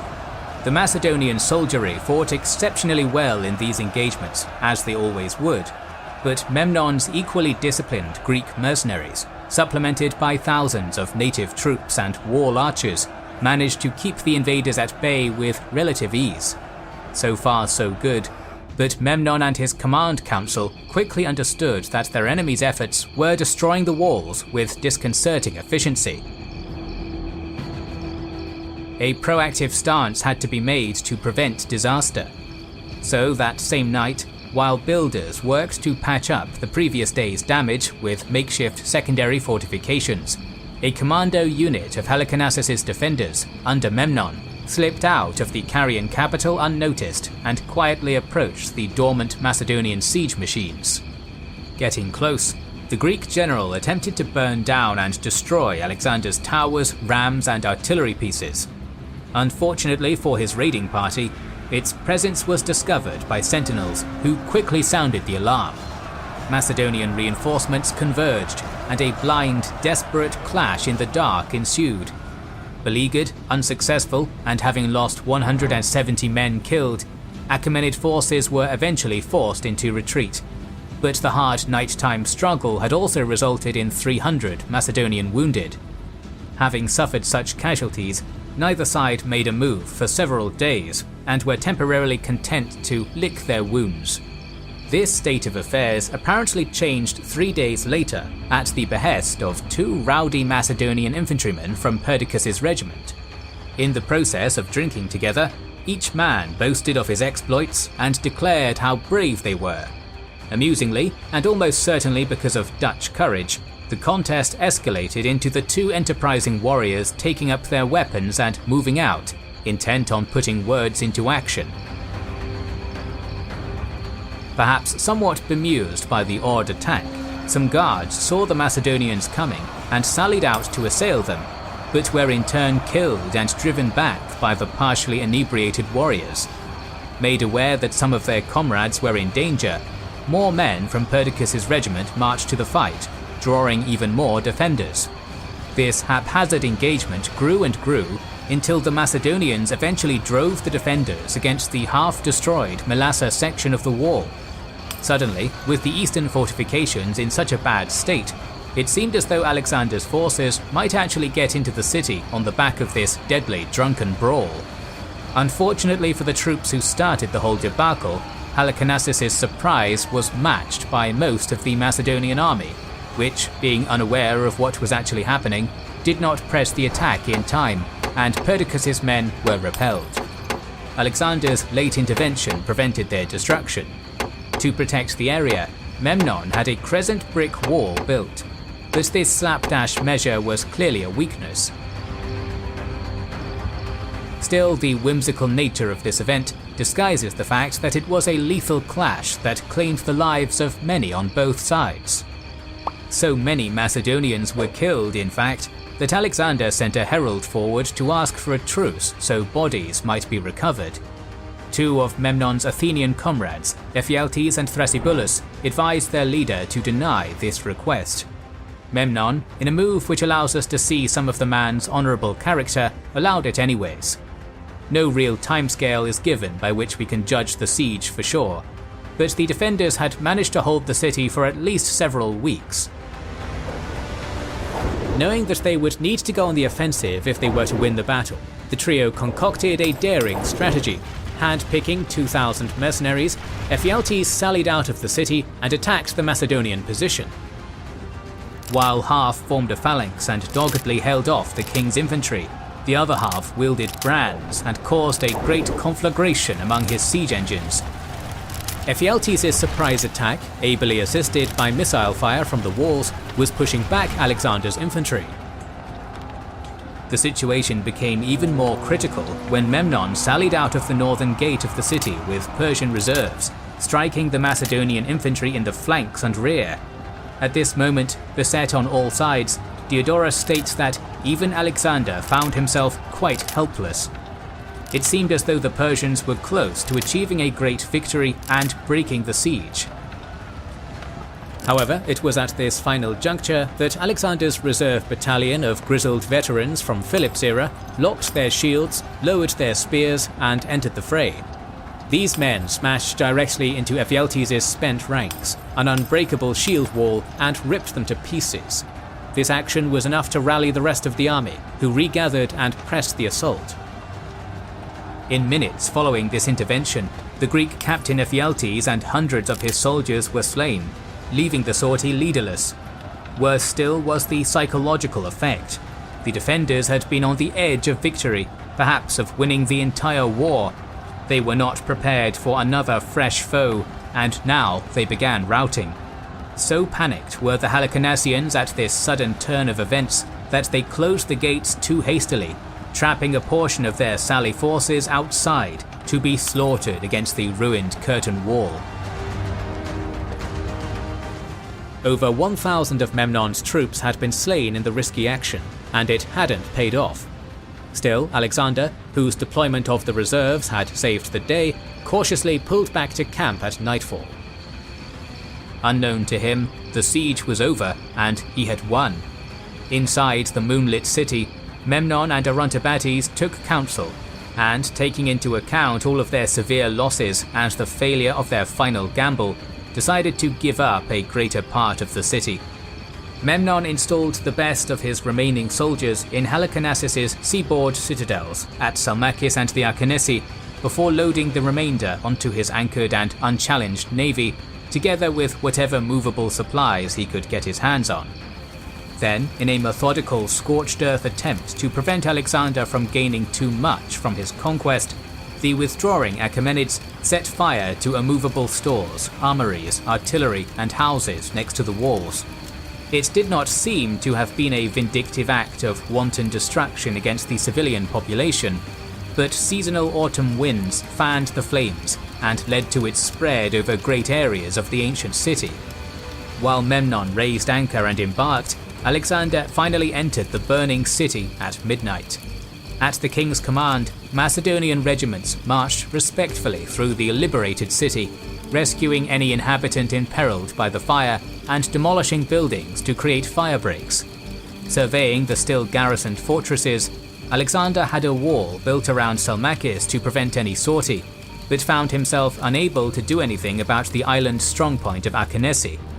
Leaving 3,000 mercenaries and 200 cavalry to mop up on Persian resistance in Caria, Alexander kept his promise and gave Ada the satrapy before preparing to move deeper into Asia Minor.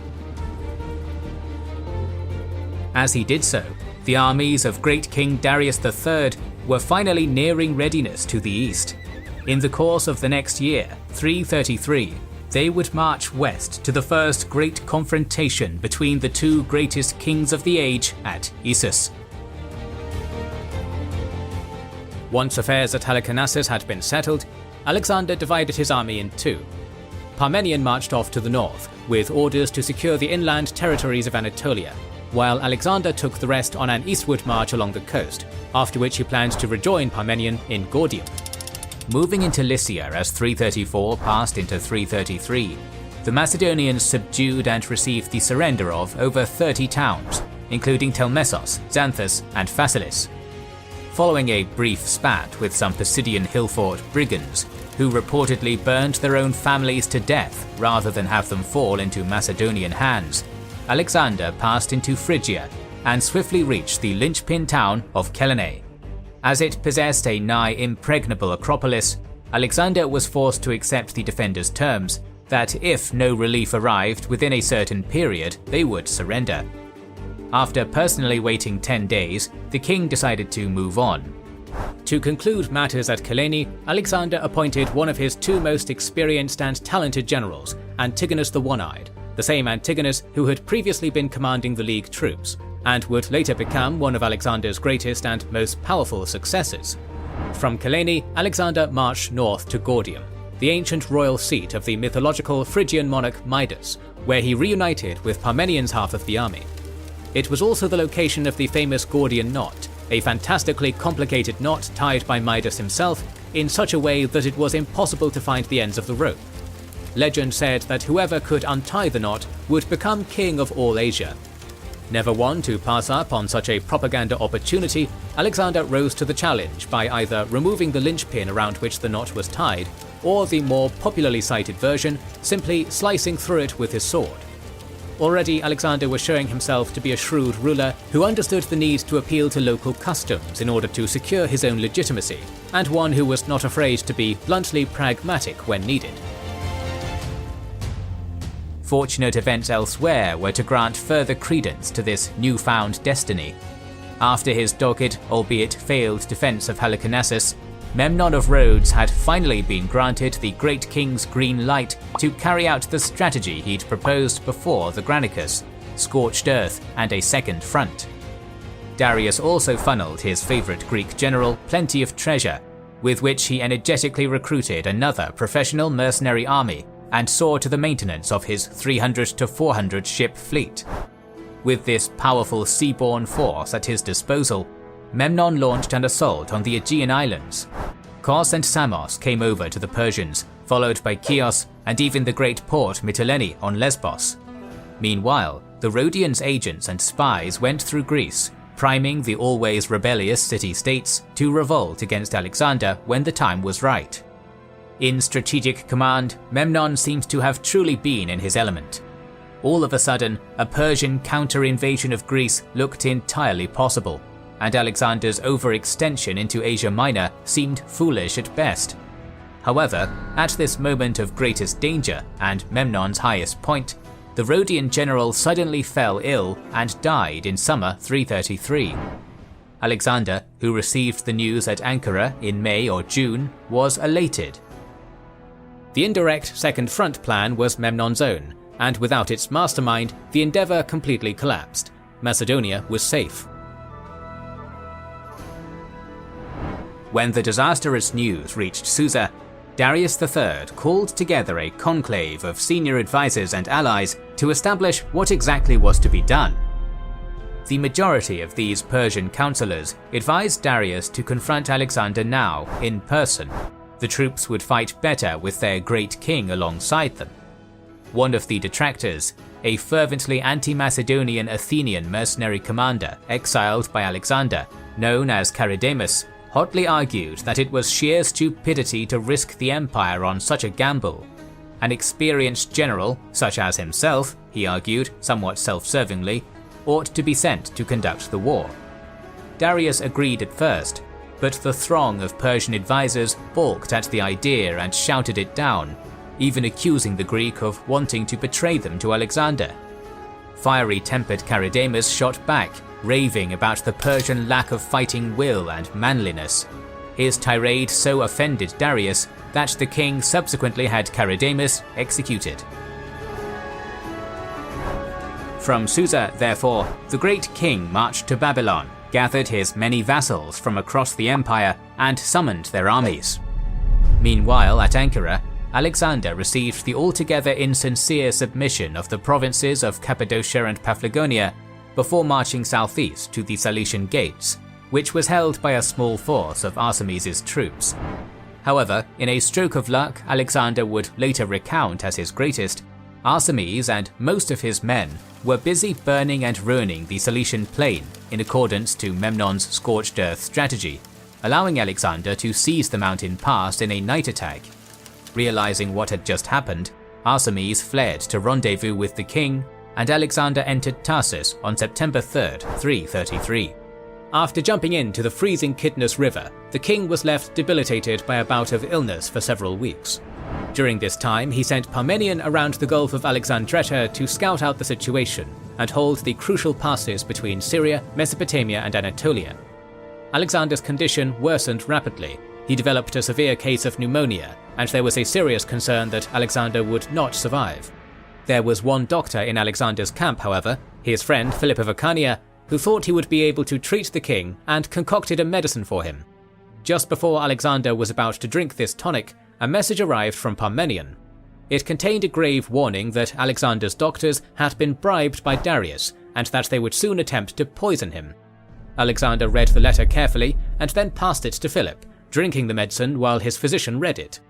Fortunately for Alexander, his friend had been genuinely loyal, and the king made a quick recovery soon after. However, one cannot help but speculate as to Parmenion's intentions. Had the cautious general got word of a genuine plot and attempted to warn his king, or were his motivations more sinister, and he had hoped that Alexander would refuse medical help? We cannot say for sure, but certainly Alexander must have pondered how trustworthy his second-in-command was. For now, though, Parmenion established a base of operations at a small town called Issus and learned that a massive Persian army was occupying Sochi beyond the Syrian gates. Once Alexander had fully recovered, he marched the entire army around the Gulf. Perhaps acting on misinformation, the king left his wounded at Issus before continuing south and arriving opposite the Syrian gates, where he expected Darius to come from. In a rare instance for Alexander, though, he had done exactly what Darius had wanted and had been outplayed. The Persian king, accompanied by his wife, mother, and children, as was Persian custom, had already sent his baggage train to Damascus. With his now more mobile army, Darius made a rapid move to the north, passing through the undefended Ammanic gates and seizing Issus and cutting off the hands of any Macedonian soldiers found there before taking up position along the Pinarus River. Initially not believing that the Persians were behind him, Alexander sent a galley up the coast to establish the truth. When the vessel returned with confirmation that Darius was indeed at hand, the king immediately grasped the severity of his situation.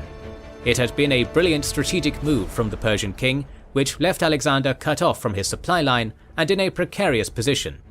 To his south lay hostile territories and strongly defended cities. To his north, the Persian army.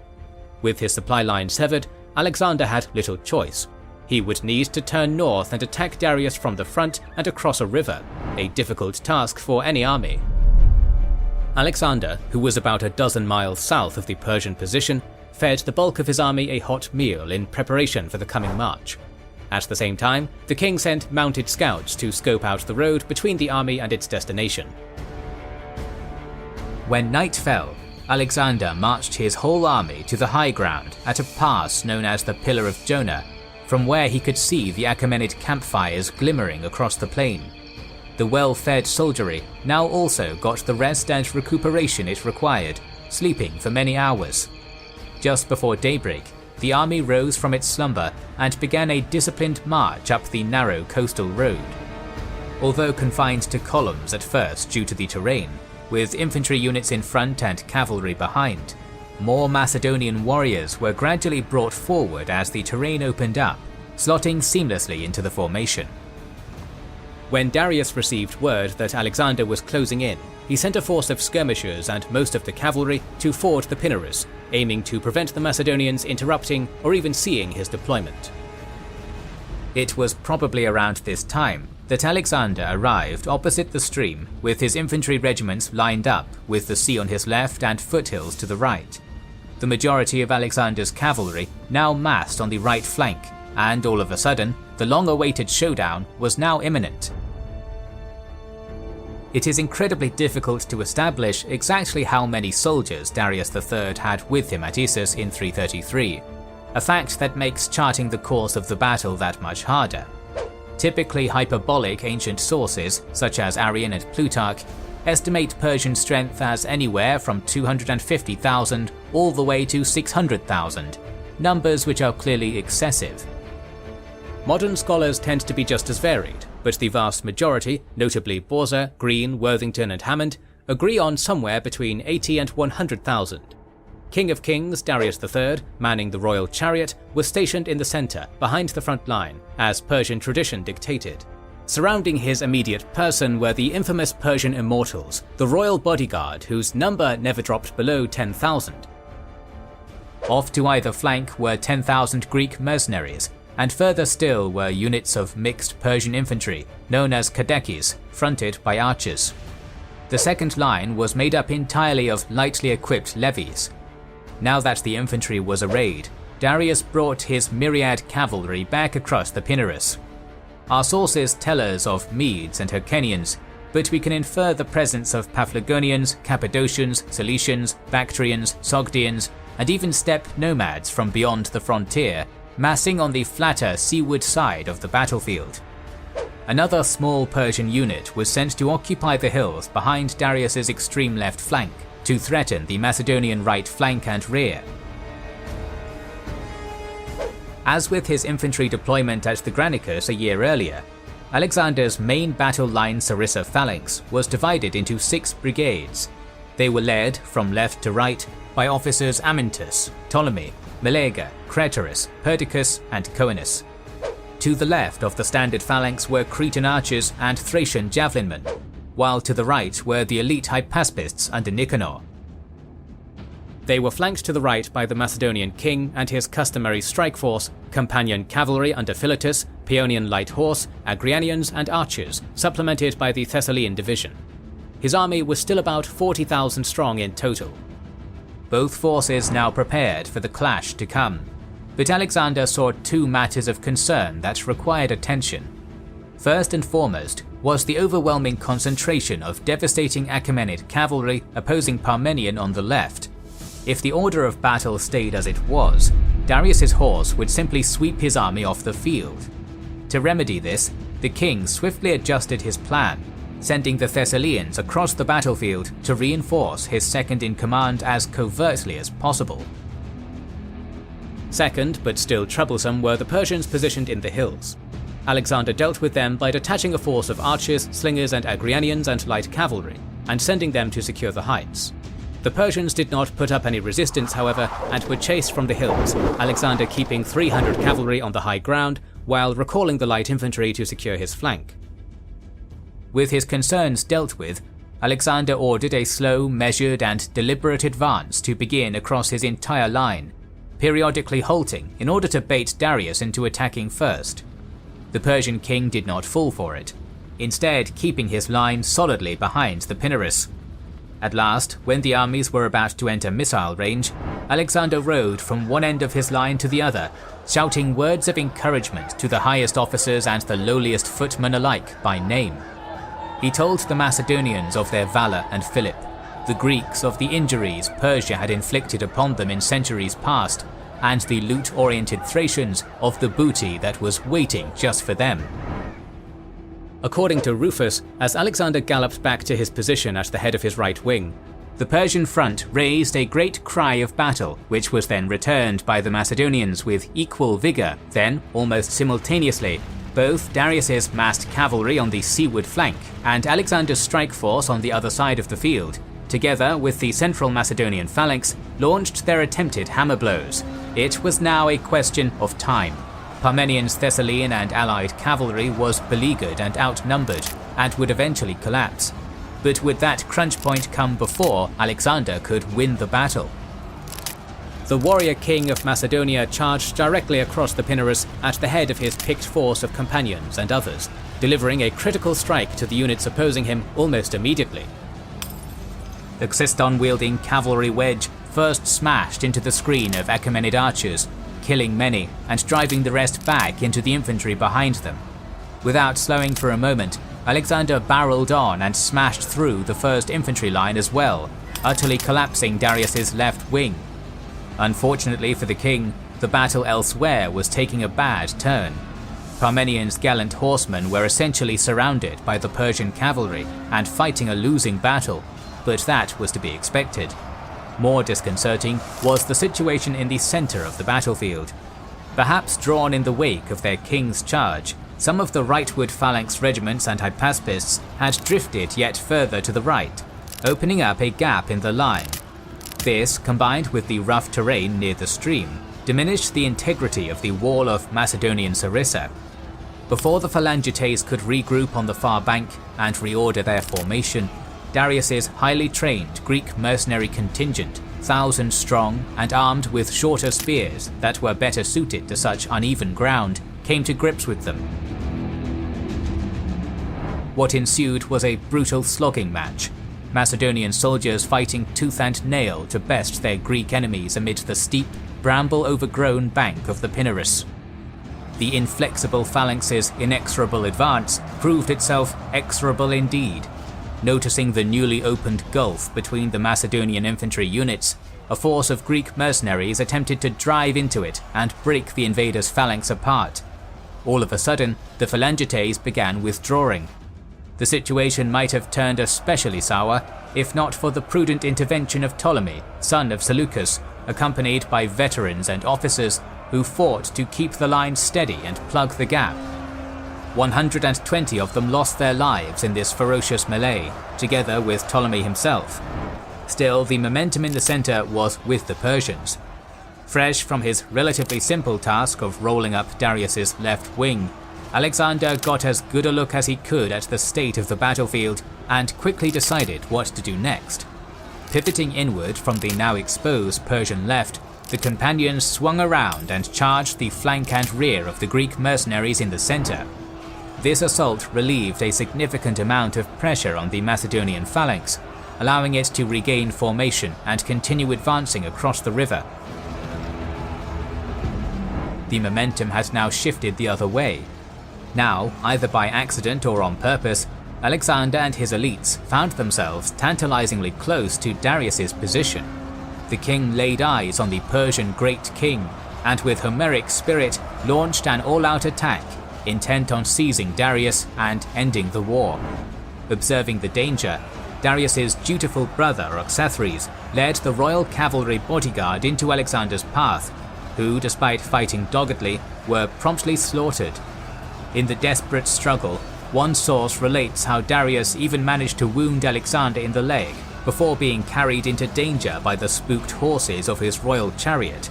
A second vehicle was quickly brought up, allowing the king to flee the battlefield. Seeing the departure of their near-deific monarch and the collapse of their infantry, the Persian cavalry assailing Parmenion fell apart and routed, along with the rest of the army. Arrian's account of the battle, on the other hand, differs significantly. In his version, once Alexander had routed the Persians stationed on his side of the river, he slowly advanced his army to the river.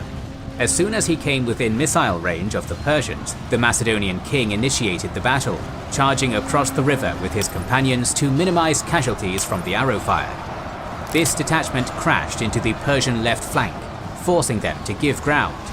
In the center, however, the Persian force was pushing back the Macedonian phalanx as it attempted to scale the banks of the river, and Greek mercenaries were also attacking the phalanx's right flank, left exposed due to Alexander's charge. More importantly, the Persian right had charged Parmenion's wing once the phalanx was engaged, and was pushing back the Thessalians placed against them. This, then, was the moment of crisis. The Macedonian center and left needed to hold long enough for Alexander to rout the Persian left and swing back to be the hammer on the anvil. Fortunately, Alexander's initial charge had been devastating, and the Persian left soon crumbled. Quickly he gathered his force together once again and rode to the rescue of the phalanx, hitting the Persian center in the flank and rear. It was at this point that Darius, seeing his left flank destroyed and his center near surrounded, fled the battle.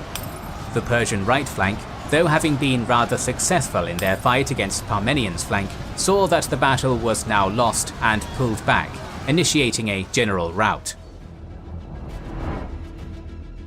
By all accounts, the Battle of Issus was over by early evening, but Alexander wasn't close to finished yet. To destroy the Persian king's army wasn't enough. He wanted Darius. So while the Macedonian soldiery set about killing Persian stragglers and looting the great king's staggeringly lavish camp, the victorious monarch began chasing Darius, who was about half a mile ahead of his cavalry. Only 25 miles later, when darkness finally fell, did Alexander return empty-handed, Darius having escaped across the mountains. In the meantime, the triumphant Macedonian army had been dividing the spoils of victory in the Persian camp. This included vast quantities of gold, silver, fine clothes, jewelry, and as a consequence of Persian custom, all of the royal women who had accompanied their King of Kings to the battlefield. The less noteworthy of these captives were treated incredibly poorly by the soldiery. Ancient sources, particularly Arrian, stress the cowardliness of Darius and blame the Persian defeat on his abandoning of the battlefield. However, it is worth noting that Arrian is certainly one of the most pro-Alexander and thus anti-Persian sources. Other sources make it clear that Darius fought courageously, which is more likely given the fact he had become king of Persia partly because of his renowned bravery. Modern historians largely agree that Darius had fought well, almost breaking the Macedonian left, but was ultimately outgeneraled by the more daring Alexander, and was forced to retreat or else risk being captured or killed, losing the war outright in the process. It was one of many examples that displayed just how deeply Alexander understood the psychology of warfare and how he could manipulate an enemy. There are myriad stories about what Alexander did when he returned. These include Alexander's care and reverence towards Darius's immediate family, and the king's good humor when Darius's mother mistook the king's friend and likely lover Hephaestion for Alexander. But the most telling is related by Plutarch. Upon returning from pursuit, Alexander came to the royal tent, which had been prepared for him by pages, overflowing as it was with luxurious furniture, beautiful servants, and treasures beyond count. Walking further into the magnificent property at the fore of his closest companions, Alexander saw the great golden bath of the king, the basins and pitchers and tubs and caskets, all of gold and curiously wrought. Although a royal and used to comfort, the Macedonians would have almost certainly never seen anything like this, let alone owned it. So after surveying his prodigious new wealth, Alexander turned to his friends and said the words, "This, as it would seem, is to be a king." These post-battle anecdotes are particularly illustrative to us. Arrian writes how he cannot but admire Alexander for treating the royal women with such respect and being magnanimous in victory, thereby highlighting the king's admirable personality. But this initial taste of Oriental luxury and Alexander's reaction to it foreshadows the near-despot that he would eventually become, believing he was to be worshipped like a god. But for now, Alexander had won the Battle of Issus in emphatic fashion. With it, the western half of the Achaemenid Empire was now open for conquest. Despite a victory at Issus, Alexander couldn't heedlessly chase Darius deep into the Achaemenid heartland now.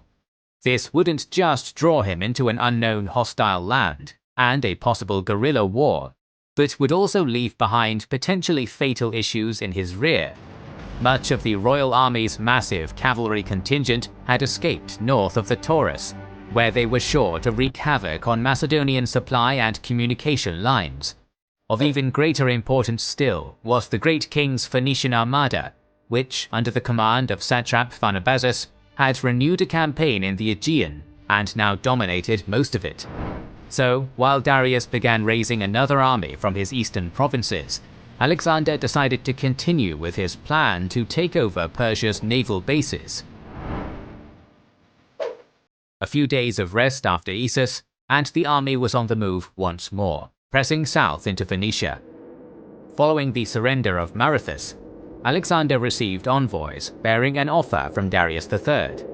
If Alexander restored to him his wife, mother, and children, signed a treaty of alliance, and called off the invasion, he would cede all Asia Minor west of the Halys River, from Cilicia to Sinope to Macedon. If Philip's old guard, led by Parmenion, caught wind of this offer, they would argue that the invasion had achieved all its objectives, so Alexander omitted the offer of territory during his war council, and the proposal was rejected. It was in response that Alexander penned his famous arrogant rebuttal. "And in the future, let any communication you wish to make with me be addressed to the king of all Asia. Do not write to me as an equal. Everything you possess is now mine. So if you should want anything, let me know in the proper terms, or I shall take steps to deal with you as a criminal. If, on the other hand, you wish to dispute your throne, stand and fight for it, and do not run away. Wherever you may hide yourself, be sure I shall seek you out." Alexander continued marching south, accepting the surrender of Phoenician cities such as Byblos and Sidon, and the kings of Cyprus.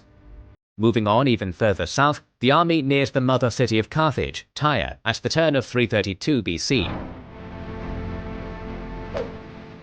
This most famous of Phoenician cities was composed of two separate segments. Old Tyre was on the mainland, while the primary walled city of New Tyre had been constructed on a rocky island half a mile offshore. As Alexander approached the unique city, he was met by Tyrian dignitaries, among them the son of Tyre's king, Azemilchus, who, along with many other Phoenician rulers, was away at sea with the Persian navy. Their demeanor was respectful and hospitable, offering alliance, provisions, and gifts. However, they were not about to hand Tyre over to the Macedonians. In response, Alexander expressed a desire to offer sacrifice at the Tyrian Great Temple within the island city itself. To allow Alexander to do this would essentially recognize him as Tyre's rightful overlord, so the envoys declined Alexander's request, offering the king to make sacrifice at an equally revered temple in Old Tyre. Alexander exploded in anger, as he sometimes would, and dismissed the envoys with a threat that they should not be so confident in their island fortress, as it would soon be part of the mainland. Once the envoys returned home, they counseled the Tyrians to submit. However, buoyed by their formidable island fortress, its distance from the mainland, and the strength of their natural and constructed fortifications, the city decided to fight. If they hadn't been sure enough that this was the right path, a recently arrived delegation of Carthaginians began encouraging the people of their parent city to defend themselves, promising great reinforcement from their own city, which was a great naval power already. Despite his anger, neither Alexander nor his soldiers were too enthusiastic about besieging the island city with a purely land army, as it would delay the campaign for a long time. The king's temper cooled, and he sent some envoys over the strait in order to urge the people of Tyre to accept peace terms. Possibly mistaking this as a sign of weakness, the Tyrians murdered Alexander's envoys and threw their bodies into the sea. The battle became inevitable. Despite the grandstanding and emotional language from each party, both the Tyrians and Alexander had serious strategic concerns at the forefront of their minds. The Tyrians were an autonomous vassal of the Persian Empire, and their loyalties remained with Darius. The island city had been sieged many times in the past, most notably for 13 years by Nebuchadnezzar II, and had successfully defended itself. If they could keep the Macedonians pinned in Phoenicia, then it would allow Darius time to muster his armies and send forces to strike at Alexander's more vulnerable rear in Asia Minor, which was still being held by Antigonus. Alexander, on the other hand, could not risk bypassing the city. The idea of occupying the old city and simply besieging the island had been suggested by his generals, but was rejected by Alexander.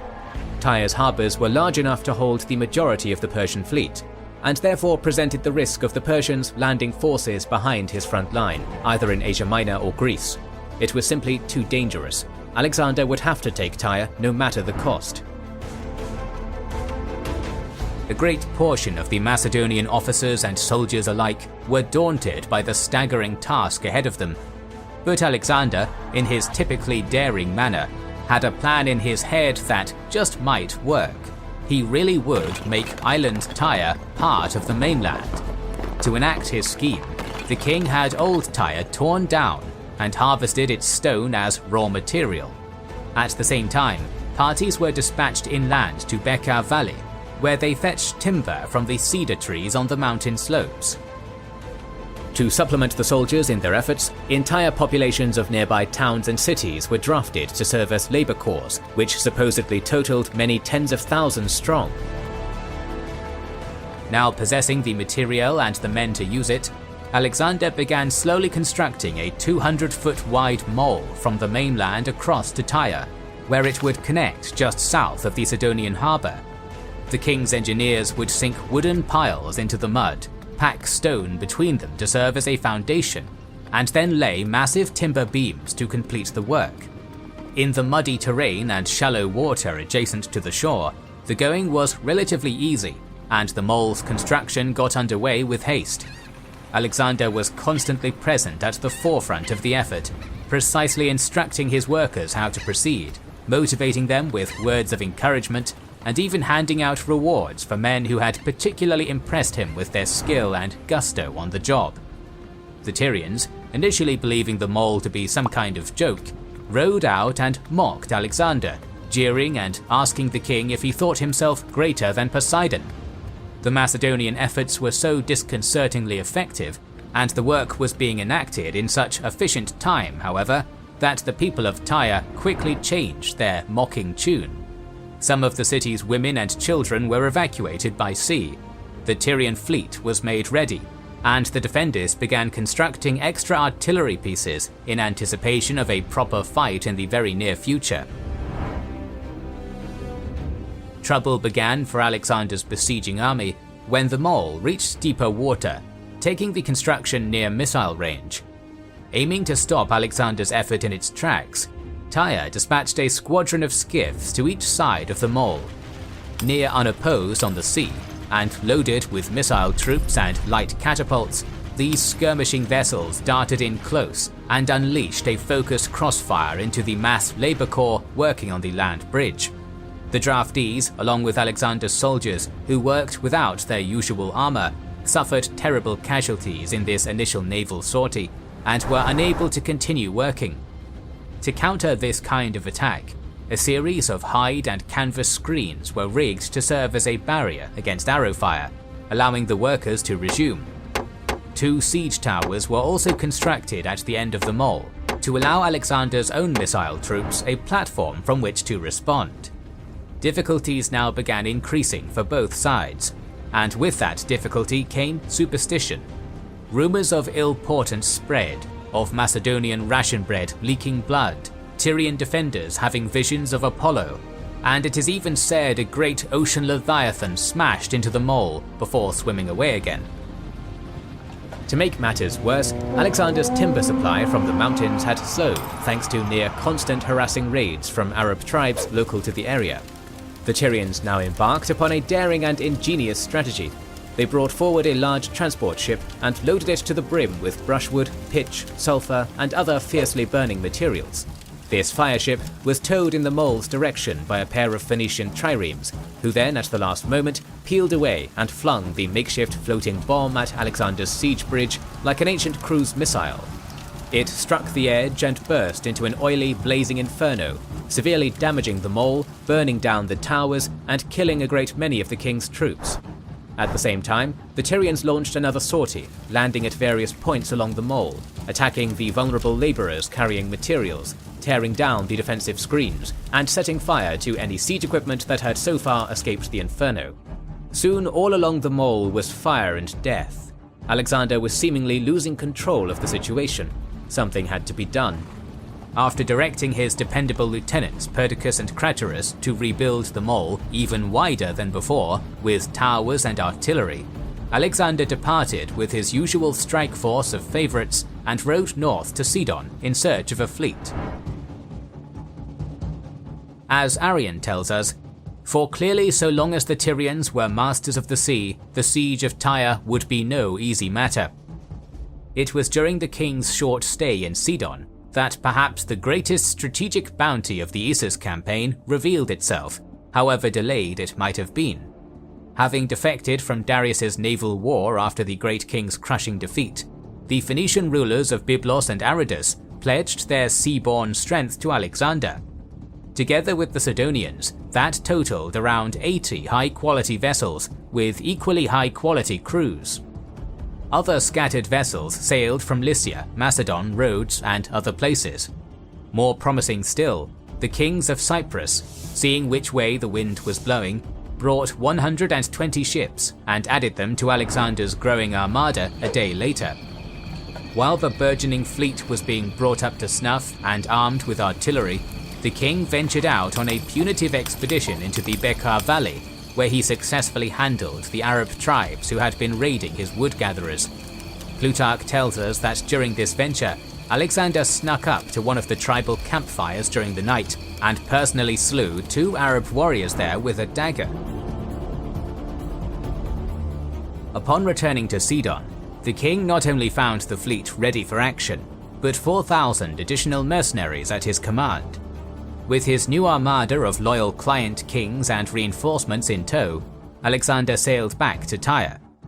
Initially, the Tyrians arrayed slightly off the city to face the Macedonian attempt at sea, but this giant force was far more than they were prepared for. Wisely, the Tyrian fleet withdrew to the safety of their harbours, which they blockaded with vessels. The balance of power was now firmly on Alexander's side. The Macedonian allied fleet spent the night sheltering near the mole, ready to deploy when the sun came up. As soon as it did, Alexander ordered the Phoenician contingent to blockade Tyre's southern Egyptian harbour, while sending the Cypriots to do the same at the northern Sidonian harbour, effectively neutralizing and reversing Tyre's previous dominance on the seas. With that security, work on the mole began apace once more. Unfortunately for Alexander, a ferocious storm began before the mole was set to reach the walls. Rain hammered down from the sky in torrents, gale-force winds blew, and the sea became rough. This turn of luck not only made it impossible to make further progress, but ravaged the existing structure, setting the construction back considerably. To remedy this, the king had a number of massive uncut trees floated into position on the windward side of the mole, where they absorbed most of the impact. When the storm at last subsided, these wave breaks were built into the structure as bulwarks, and the damage was soon repaired and expanded upon, taking the Macedonian bridge into the missile range of the walls. Intent on giving his workmen cover for the final stretch, Alexander massed his available siege catapults and stone throwers on the edge of the mole. Together with the artillery-armed fleet, and supported by archers and slingers, they launched a withering bombardment against the Tyrian battlements, clearing the defenders from the walls. Alexander also introduced a new kind of weapon, ships armed with battering rams to assault and break down the Tyrians' defences, the first known use of such weapons. Although under immense pressure, the Tyrians held on with great tenacity, hanging up screens to break the force of Alexander's artillery and building wooden towers on their battlements. From these, Tyre's archers loosed volley after volley of fire arrows at the Macedonian vessels, while the citizens worked at terrific speed to repair any breaches. In some places that wasn't viable, so they constructed a number of secondary curtain walls to plug the gap.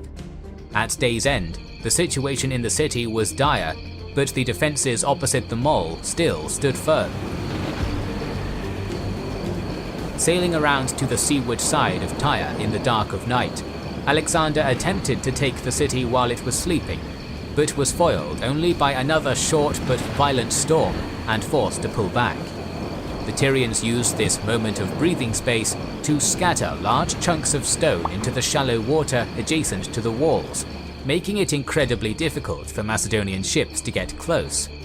Growing increasingly desperate, the Tyrians sent out small rowing boats at night with divers who would plunge into the waters and cut their enemies' rope anchor lines in an attempt to disrupt the fleet, forcing Alexander to equip all his ships with chain anchors. On land, Tyre's inventors and engineers began devising strange weapons to repel the invaders, including a flamethrower that belched molten metal, barbed tridents, rope-cutting scythes, and even militarized fishing nets to ensnare any Macedonian escalade. This last-ditch attitude was exacerbated by bad news from abroad. 30 more Carthaginian emissaries arrived with words of encouragement, but they regretted to inform their mother city that aid would not in fact be arriving. War at home made that impossible. Alexander spent some time clearing the stones which had been dumped into the water, allowing his ships to once again get close to the walls. At the same time, following a final Herculean burst of industry, the mole stretching all the way from the Phoenician coast to Tyre finally connected. As Alexander had vowed to the envoys of Tyre months earlier, he really had made the island city part of the mainland. The time for a full-scale attack had come. At the advent of midsummer, the Macedonians launched an assault via land from the end of the mole and from the sea on their assault ships. Massive stones launched by catapults smashed into the walls of Tyre, gouging out huge portions of stone and sending it crashing onto the rocks and into the water below. Ballista bolts and archery fire raked the battlements, killing defenders and making others duck for cover. Under the cover of this bombardment, Alexander's infantry used boarding gangways and ladders to attempt an escalade that would finally take the defiant city. They put fierce pressure onto the Tyrians, who fought back ferociously in a conventional manner, but also used their mad inventions to turn the attackers away. Especially mentioned for their effectiveness were a number of metal pots filled with sand and gravel, heated until it was glowing. This fine mixture was then tipped onto Alexander's advancing soldiers, where it sifted behind armor plates and burned into flesh. After a long struggle which yielded no real results except for brutal casualties, the king was once again forced to abandon the effort at nightfall. Dejected and exhausted, Alexander even briefly considered abandoning the siege of Tyre completely and marching on to Egypt, but Alexander held on, if only because giving up now would be costlier even than doggedly soldiering on. His persistence was to be rewarded. As they themselves were now in a desperate situation, the Tyrian ships at the Sidonian harbour launched a massive naval sortie completely by surprise. As the crews were at rest, dozens of Macedonian allied Cypriot vessels were sunk in the initial attack, and for a moment it seemed as though the Tyrians were about to make a breakthrough. However, Alexander personally led a squadron of ships from the Egyptian harbour and cut off the overextended Tyrian squadron, destroying almost all of it and bottling the rest up in the harbour, from where they could now do nothing to hinder his efforts. The king's troops and ships followed up this success by first testing an area of wall near the northern harbour, but he was pushed away. From there, his forces turned to assault a section of the Tyrian walls just south of the southern harbour, which Alexander judged to be weak. Artillery let loose once more, and a breach was made. Rather than throwing everything into this action, the king launched a brief probing attack and then withdrew. He was, however, now sure that the Macedonians had found Tyre's soft underbelly.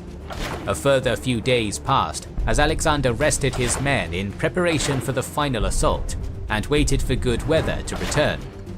When the wind and sea quietened down on the third day, the Macedonian army boarded its assault vessels and launched a massive attack on the weakened southern area. Artillery once again hammered the area, collapsing a breach that was then widened even further. Simultaneous attacks were made from the mole and by the fleets on both harbours in order to keep the Tyrians busy. When the main breach was wide enough, the men of the elite Hypaspis brigade and their valiant king strode through, closely followed by mighty Craterus and his battalion of the phalanx and others. As though suddenly realizing their ultimate peril, the defenders of Tyre fought back doggedly, contesting the Macedonians for every step.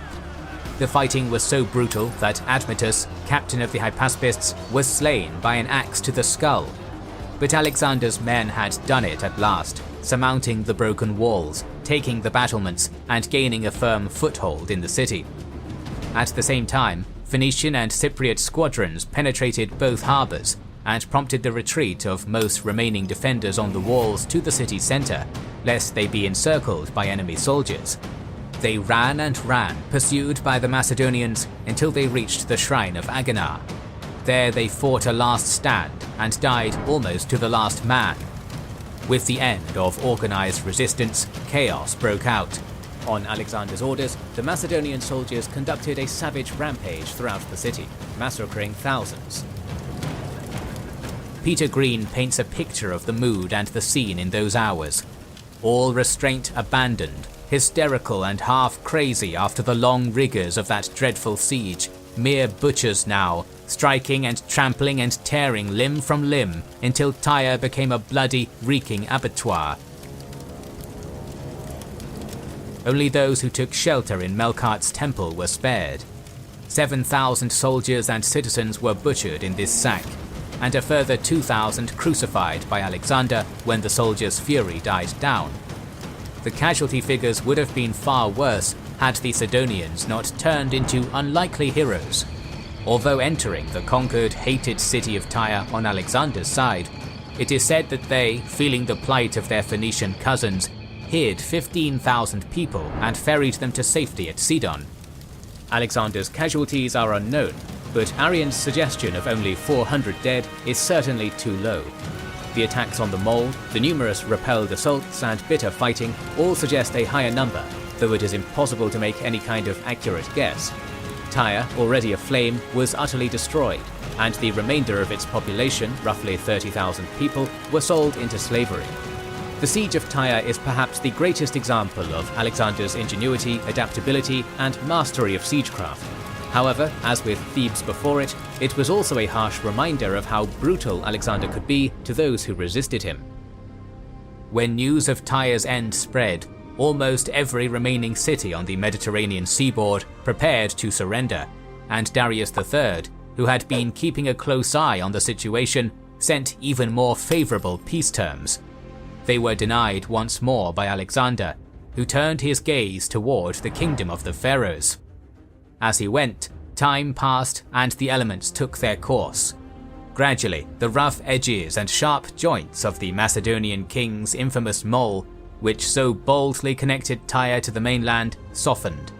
Sands gathered and winds blew, connecting Tyre permanently to the Asian mainland.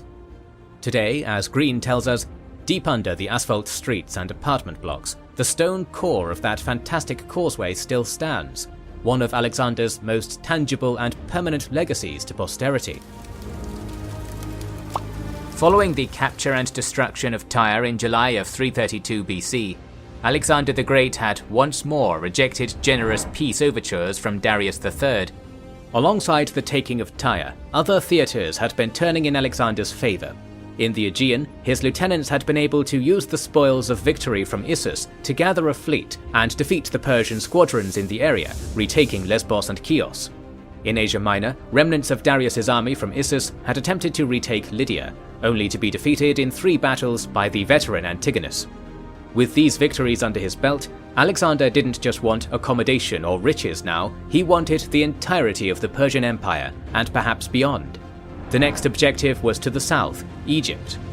As Alexander's army, victorious in every major engagement since crossing into Asia, pushed into Palestine, it received the immediate surrender of every single city in the region except one. That single defiant was Gaza, a formidable hilltop stronghold controlling the approaches to Egypt. Like Tyre, it too would have to be taken. Unfortunately for Alexander, Gaza's Persian governor Battis had been proactive during the siege on Tyre, taking the measure of hiring Arab mercenaries and stocking up his city with plentiful stores to withstand a siege of his own domain. The 160-mile march south through Phoenicia and Palestine was a harsh one, despite the lack of conflict. Refreshment was hard to come by, and the climate, during the Near Eastern summer, was incredibly arid. The army's salvation was the fleet element, commanded by Alexander's closest companion Hephaestion, which kept the advancing soldiers supplied with food and water. Acche, known during the Crusades as Acca, was passed first, followed by Joppa and Ascalon. This simple progress finally came to a swift halt when Gaza loomed large on the horizon in September of 332 BC. Alexander's army took up position opposite a section of the fortification on the southern side of the city, which the Macedonians considered weakest. The city of Gaza was situated upon a large mound, which would make any assault of the city extremely difficult. Alexander initially tried to move his siege towers, effectively large artillery platforms, into range of the walls, but the shifting sands bogged them down, slowing progress. As with Tyre, however, Alexander had an ingenious engineering solution in mind. Rather than moving across the flat sands, Alexander had a mound constructed to the same height as Gaza's walls, allowing his siege engines to fire more easily upon the defences. During the course of these operations, the king made a traditional sacrifice, asking for the god's aid. While the ritual was ongoing, it is said that a crow flew overhead and dropped a lump of dry mud on Alexander's head before taking a perch on the nearest siege tower, and this was viewed as a grim omen by the soldiery and their monarch. Alexander consulted his personal soothsayer, Aristander, who interpreted the event to foretell the fall of the city, but also harm that would come to Alexander during the clash. He recommended that the army take no action that day, and as a sign of just how superstitious Alexander was, the king acquiesced. Deciding the passivity of their foes to be a sign of weakness, Battus's mercenary Arab troops launched a brazen sortie out of the city gates in an attempt to destroy Alexander's siege towers and kill as many Macedonians as they could. Having taken the first of the enemy soldiers by surprise, Battus's Arabs initially met with some success and reached the towers with relatively little struggle. However, when Alexander caught on to what exactly was happening, he led his companions and hypaspists into battle from the front line, crashing into the spot where the fighting was fiercest. This decisive intervention stabilized the engagement and tipped the momentum towards the Macedonians. But the king was not going to escape unscathed, as the soothsayer had predicted. Quintus Curtius Rufus, always fond of the more dramatic and mystical anecdotes of Alexander, tells us of how one of Battus's hired swords pretended to be a deserter and threw himself before the king, asking for pardon. Alexander decided to be magnanimous on this day, telling the man to rise and be received. Thus able to get close, the Arab suddenly retrieved his sword and lunged at the king's neck. The plausibility of this can rightfully be questioned, but one thing that all the sources do agree on is that, while in the midst of the fighting, Alexander was wounded by either an arrow or ballista bolt smashing into his shoulder. It was a serious wound, and while Alexander initially tried to stay on the battlefield, he soon lost consciousness due to blood loss. Battus, thinking that his men had killed the Macedonian king, withdrew his men back into the city in triumph. Alexander, meanwhile, was carried back to his camp, where, after much difficulty, his doctor Philip was able to staunch the bleeding and save his life. While the king recovered from yet another near miss, progress on the mound continued, with it finally extending to over 1,000 feet wide and 250 feet high, according to Arrian, while at the same time, Hephaestion ferried yet more siege engines that had been taken from Tyre to the siege. By the time Alexander had recovered enough to continue the fight, it was October, 2 months after the king's initial investment of the city. With increased firepower, Alexander ordered another assault on the city, with his siege engines hammering at the walls while sappers mined underneath them. Eventually the walls were breached, and the Macedonian army pushed into the city. Battus's men resisted determinedly though, pushing back the attackers 3 times, despite taking heavy casualties. Alexander, not yet fully recovered, led the 4th attack personally, and according to Quintus Curtius Rufus, was wounded yet again when a ballista rock smashed his leg. Nevertheless, this attack proved to be decisive, and Alexander's men soon swarmed into the city. The sources record Persian losses being as high as 10,000, which may include the male civilian population, with the women and children being sold into slavery. Moreover, Curtius Rufus also reports a particularly grim fate for the Persian commander Battus. According to him, Battus was captured alive, having fought bravely to the last, and was brought to Alexander. Alexander demanded his surrender, and when Battus refused to reply, Alexander flew into a rage and ordered that Battus be tied behind his chariot and dragged him around the city until he was dead. Curtius Rufus did have a particular fondness for these kinds of stories, and it is important to note that no other source mentions this grisly fate for Battus, and that the parallels to Achilles' treatment of Hector are perhaps too obvious. It may therefore be one of the many rumours and tall tales that became associated with Alexander, but it is also worth remembering that our other sources for Alexander are often more forgiving of him, and actively avoided reporting some of his more questionable actions. Alexander finally crossed into Egypt now that the way was clear, reaching the gateway to the Nile, Pelusium, in just a week. When he and his army arrived, they were met not by a dogged garrison of defenders, but by a cheering crowd of overjoyed people who regarded the invading Macedonians as liberators. After many attempted revolts, the Egyptians had successfully broken away from Persian rule in 404 BC, but were reconquered just 11 years earlier. The Achaemenid governor Mesopotamia realized his unstable position and received Alexander with friendship, granting the king open access to Egypt and its treasuries.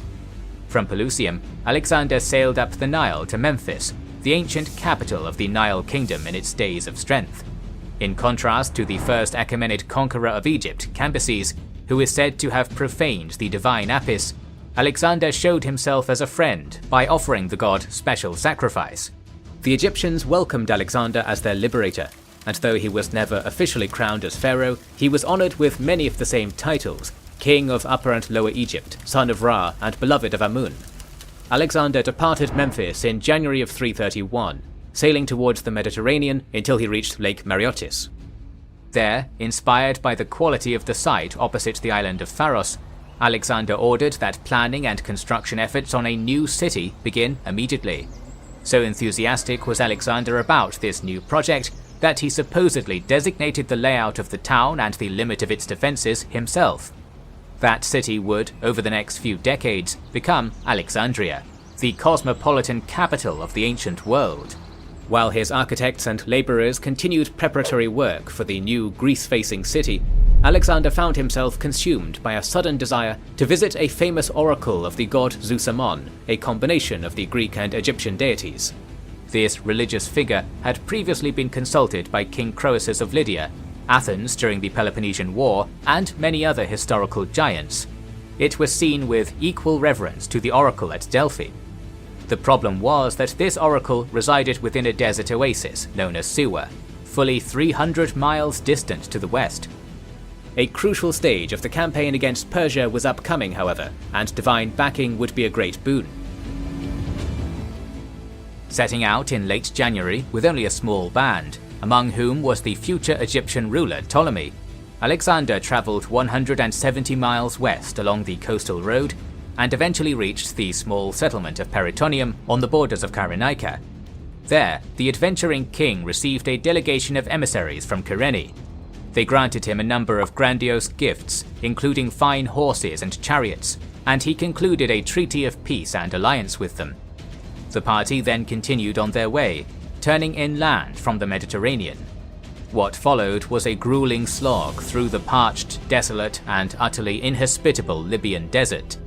The band's water supplies ran out 4 days into the venture, but they were saved by a great rainstorm that came just at the right time. Not content with just dehydrating the Macedonians, the desert then saw fit to disorient them as well. Khamsin desert winds picked up, blasting away all landmarks in a withering sandstorm that made Alexander's guides lose their bearings. Finally, almost a month after setting out from Lake Mareotis, the party managed to follow a flight of birds to the verdant Siwa oasis, which they reached in late February 331. While the group remained behind and enjoyed the relative luxury of the oasis, Alexander went directly to the temple. What happened next is not clear, thanks to contradictions in our sources, and is still much debated to this day. Arrian, who used sources written by companions of Alexander, gives little information, aside from the fact that Alexander heard what was agreeable to him. Diodorus, Justin, and Quintus Curtius Rufus, whose main source was the Ptolemaic historian Cleitarchus, write that Alexander was welcomed by the eldest priest as the son of Zeus Ammon, that he would rule the whole earth, and in response to a question from Alexander, that all of his father's assassins had been punished.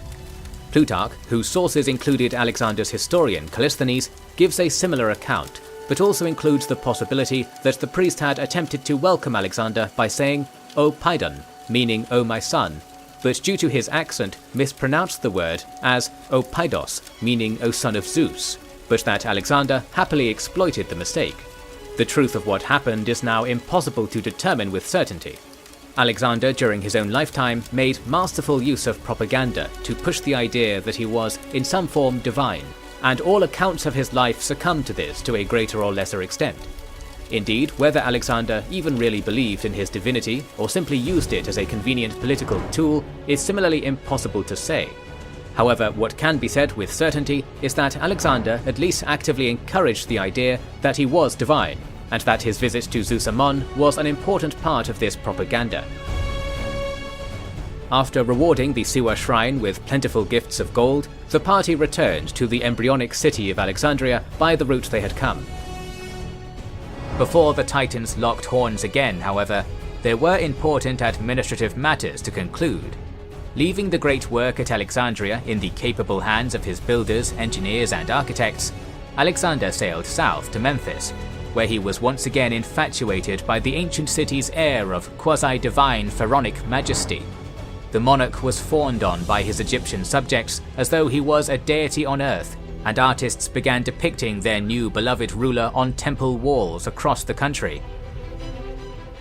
Though it would later become a point of serious contention, there were many Greeks who were willing to indulge Alexander's newfound love for Oriental divinity, realizing that it could be exploited for their own ends. Several embassies of Greeks were waiting for the king at Memphis with petitions, all of which, Arrian tells us, were generously granted. It is tempting to say that their flattery might have swayed the king, but it is equally possible that a mix of success and elation at the Siwa revelation had Alexander in a good mood. Beyond mere emotion, Alexander also had a more pragmatic motivation to begin treating the Greeks more gently at the beginning of 331. As feared, Persian assistance had allowed Sparta's King Agis III to start making trouble at home. Throughout Alexander's time in Egypt, Agis had managed to take over most of Crete and stood poised to attack the mainland with a large mercenary force. The situation was a volatile tinderbox just waiting to be lit, and being unduly harsh to other Greek states seemed likely to make the situation explode more violently.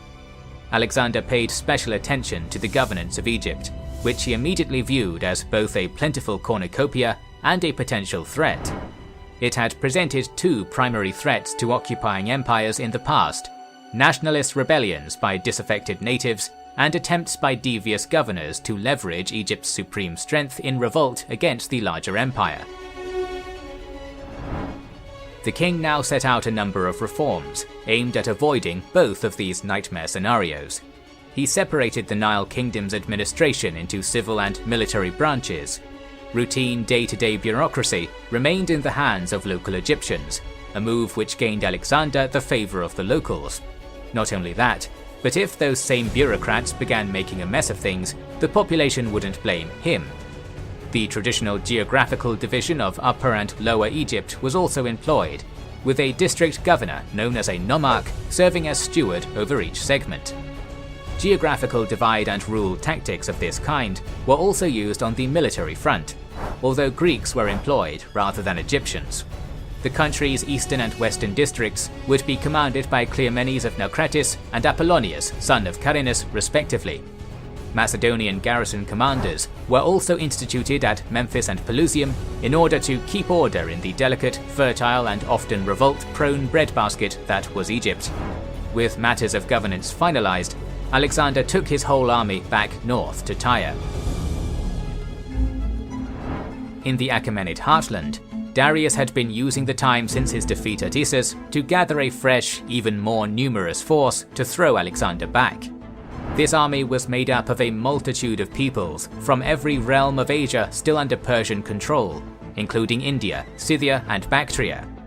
Predominant among the Persian aristocracy was Bessus, governor of Bactria, who not only brought to bear a powerful force, but also possessed kingly ambitions.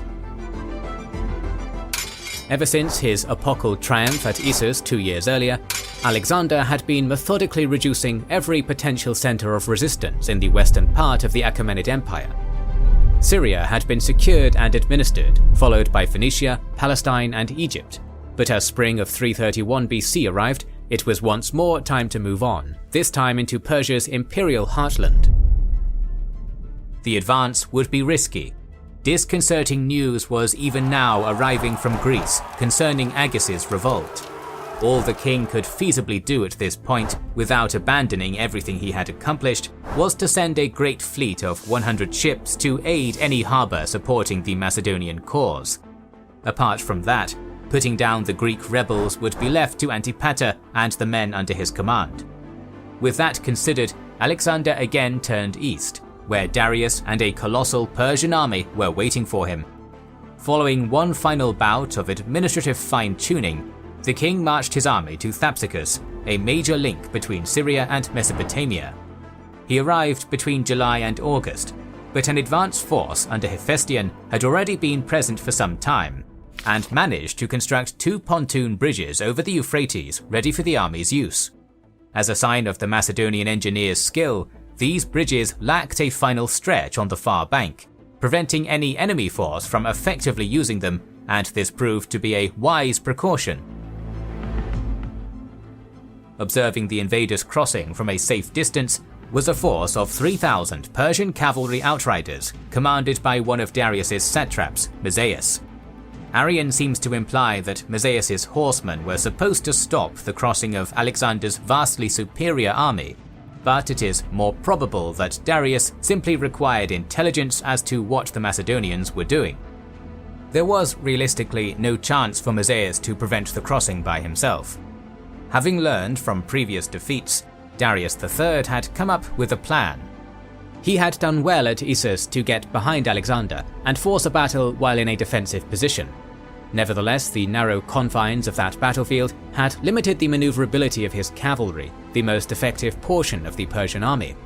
Moreover, there were numerous crossing points across both the Euphrates and Tigris, and Darius had no means of determining which ones Alexander would use.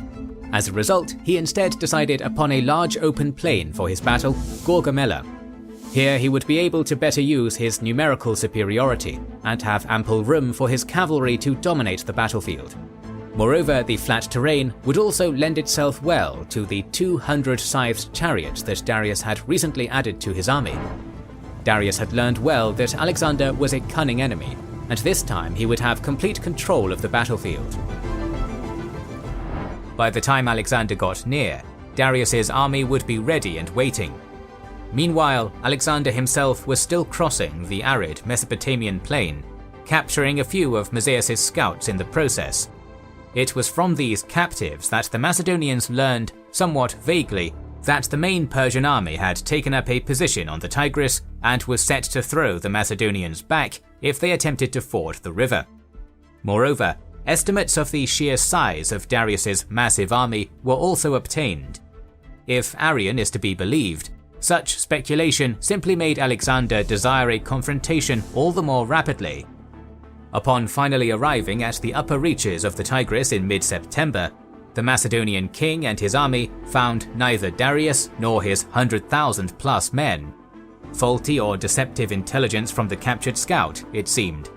This was just as well, as at least according to Arrian, the strong, swift currents of the Tigris made the crossing treacherous. Nevertheless, despite these difficulties, Alexander was able to ford the river successfully with his whole army, taking a few days to rest before marching on. The two armies, now on the same side of the Tigris, were getting perilously close to one another. While Alexander continued pressing on with the river on his right and the mountains on his left, Darius at Gaugamela began the task of perfecting his battlefield, flattening hills, clearing rocks and trees, and employing every possible measure to make the plain as flat as possible. The great king was so distracted by this that he failed to take the low hills 3 miles west. En route, Alexander had 2 minor encounters with Persian cavalry forces under Mazaeus, but they were easily put to flight. Further prisoners taken in these engagements revealed that Darius's massive army was at Gaugamela, by that point only around 10 miles away. Further investigation uncovered the ground-leveling operations and made Alexander realize that Darius didn't intend to move from his pre-selected battlefield, allowing him to encamp and give his men another substantial rest before the climactic battle. During this short lull, the Persians utilized infiltration and assassination tactics, attempting to turn the Greek soldiers against Alexander with promises of gold and other good things. One of these letters was intercepted, and the king debated reading it aloud before the Greeks to emphasize his trust in them. He was deterred from doing so by the ever-cautious Parmenion, who reasoned that avarice recognized nothing as a crime, not even the murder of a king. Instead, the letter was suppressed and the camp fortified. It was around this same time that Darius made his third and final offer for peace with Alexander. Twice he had offered substantial sums of money, as well as most of Asia Minor, in return for ending the war. Now he offered even more. In order to achieve peace, Darius was prepared to offer 30,000 talents, roughly $45 billion today, all the territories west of the Euphrates, approximately half of the Persian Empire, as well as one of his daughter's hands in marriage. It was a staggeringly generous offer that would have allowed Alexander to consolidate his considerable gains without having to risk another major battle, and would have meant that he could return to Greece to deal with the troublesome Agis. If it had been Philip receiving the offer, he surely would have accepted, and the veteran Parmenion even advised that, "If I were Alexander, I would accept this offer," to which Alexander famously replied, "So would I if I were Parmenion." Alexander's ambitions were greater than Philip, Parmenion or Darius could fathom. He was aiming for the entirety of the Persian Empire, and in order to achieve that, he was willing to gamble everything. While most of the army recuperated in camp, Alexander assembled a strong cavalry escort and went to personally scout both the battlefield terrain and Darius's army. When he crested the hill overlooking it, Peter Green suggests that the Macedonian king might have second-guessed his earlier bravado about facing the Persians so brazenly, for what he saw was an army larger even than that he had faced at Issus. More than that, it seemed far superior in armament and skill, possessing a large quantity of fearsome eastern cavalry. That night, Alexander sat awake in his tent for hours on end, analyzing the potential of each Persian unit and considering the potential damage they might inflict, along with the tactics he could use to gain victory. At some point, Parmenion arrived and suggested that a night attack be carried out, but Alexander stated that he would not demean victory by stealing victory like a thief. Alexander must defeat his enemies openly and honestly. But even Arrian, who usually gushes with praise over the Macedonian king, found it likely that this haughty response was just a smokescreen. He believed instead that these lofty words probably indicated confidence in danger rather than vanity. Rather than the morality of victory, refusal to engage in an incredibly risky, potentially catastrophic night attack was instead simply a sound tactical decision. Pitched battles had worked wonders thus far, and so there was no need to gamble everything in the dark. This proved to be a shrewd decision indeed. While Alexander's men were resting in preparation for the coming battle, Darius's troops, lacking a camp with fortifications, were actually drawn up in battle order throughout the night, in fear of any surprise assault by the enemy.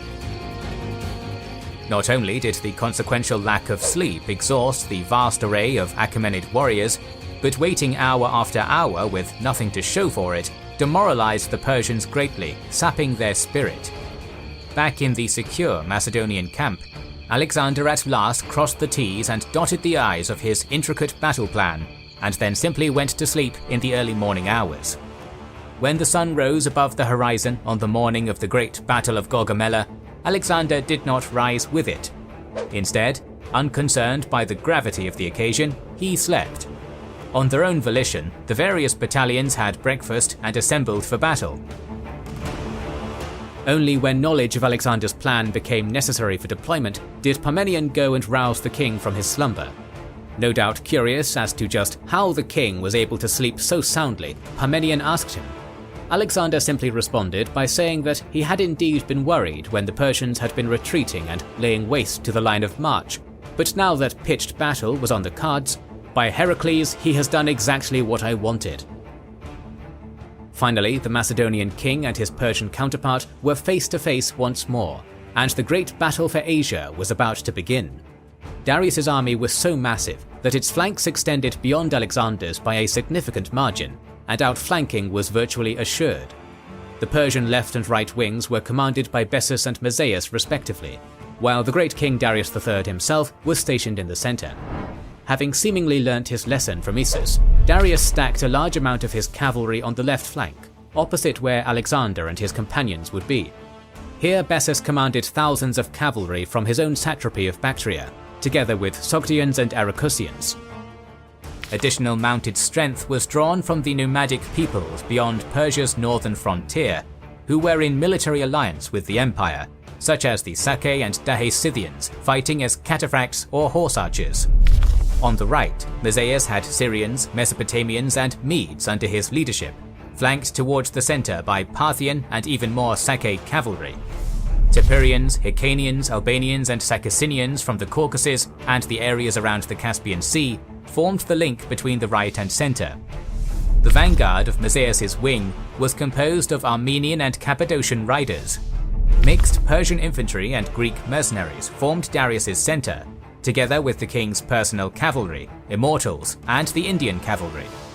Two more exotic units made their debut in this massive clash. First were the great king's 200-scythed chariots, somewhat experimental shock vehicles with blades on their wheels, tailored to break apart Alexander's formations and cause chaos in his lines. 100 of these chariots were drawn up just to the right of Bessus' Bactrians, and 50 each in front of the Indians and next to Mazaeus' Armenians. Second were 15 majestic elephants, who accompanied the Indian contingents, though Darius chose not to deploy these in the battle itself, perhaps due to his unfamiliarity fighting with such unpredictable units. The ancient sources give wildly exaggerated numbers for the Persian army, Arrian, Diodorus and Plutarch all claiming it was over 1 million. Modern historians such as Borza, Worthington and Green dismiss these numbers as the propaganda that they obviously are, and tend to agree on somewhere in the ballpark of 100,000, with roughly 30 to 40,000 of that being cavalry and the rest infantry. Alexander's army, on the other hand, is better attested to, with the majority of sources and historians agreeing on a number of around 40,000 infantry and 7,000 cavalry opposing this gargantuan force. Knowing that he was almost guaranteed to be outflanked, Alexander drew up his force for battle with his flanks angled inward, slightly better to withstand a Persian encirclement. The companion, Paeonian and allied Greek cavalry were located on the right flank, supported by half of both the Agrianians and archers, while the other halves were stationed in front of the companions' royal squadron as a screening force. Next to this strike force were the Hypaspists, and then the 6 Phalangites battalions of the main phalanx. On the left flank were Thracian and Greek mercenary infantry, the remaining allied Greek and other light cavalry, and the formidable Thessalian cavalry. Lastly, acting as Alexander's reserve, were the soldiers from the League of Corinth. Command of the left half of the army was entrusted entirely to Parmenion, who would need to fight a difficult holding action, while Alexander, in command of the right half of the army, would aim to strike the killing blow. Confident in his army's supreme discipline and fully prepared to exploit Darius' plan, Alexander ordered his entire line to advance in oblique fashion, the right flank slightly ahead of the left. Simultaneously, the king personally took the strike force on the right and moved almost parallel to the Persian line, as though aiming to outflank the Persian line with his numerically inferior forces. At once reacting to this unexpected maneuver, Bessus flexed his strength by stretching his cavalry even further out, always keeping outside of the Macedonians. This in turn dragged units away from the Persian center. All of a sudden, it became obvious to the Achaemenid leadership that by edging his army to the right, Alexander was attempting to move the battle away from the leveled plain, therefore rendering much of Darius' long-planned strategy null and void. Regardless of his lacking numbers, Alexander continued drifting right until he was just short of the cleared zone. Anxious to avoid fighting on the rough ground, Bessus finally committed his wing by launching a direct charge against the Macedonian right. This commitment was precisely the move Alexander had been attempting to provoke. Keeping his companion cavalry close by, Alexander sent the Paeonians and Greek mercenary and allied cavalry to join battle with the ferocious Sake Bactrian horse that formed Bessus' vanguard. The fighting here was brutal, Alexander's men barely succeeding in holding off the attack, with Alexander trickling in reinforcement squadrons to lure in as much of the enemy as he could. To try and support the attack and crush Alexander's right flank entirely, Darius sent the chariots to support Bessus, aiming for Alexander directly. Alexander's Agrianians and archers had been prepared for just such an attack, however. They intercepted the charge, decimating the Persian charioteers with arrows and javelins, and quickly parting ranks, allowing the Hypaspists to mop up any survivors. Though the chariots had been easily neutralized, the battle was still very much on the wire. Alexander's cavalry on the right was under serious pressure, with some of the Persian cavalry even having made it around to the Macedonian camp. and Parmenian's left half of the army had also been engaged, the extreme left flank having to bend inwards to absorb the attack.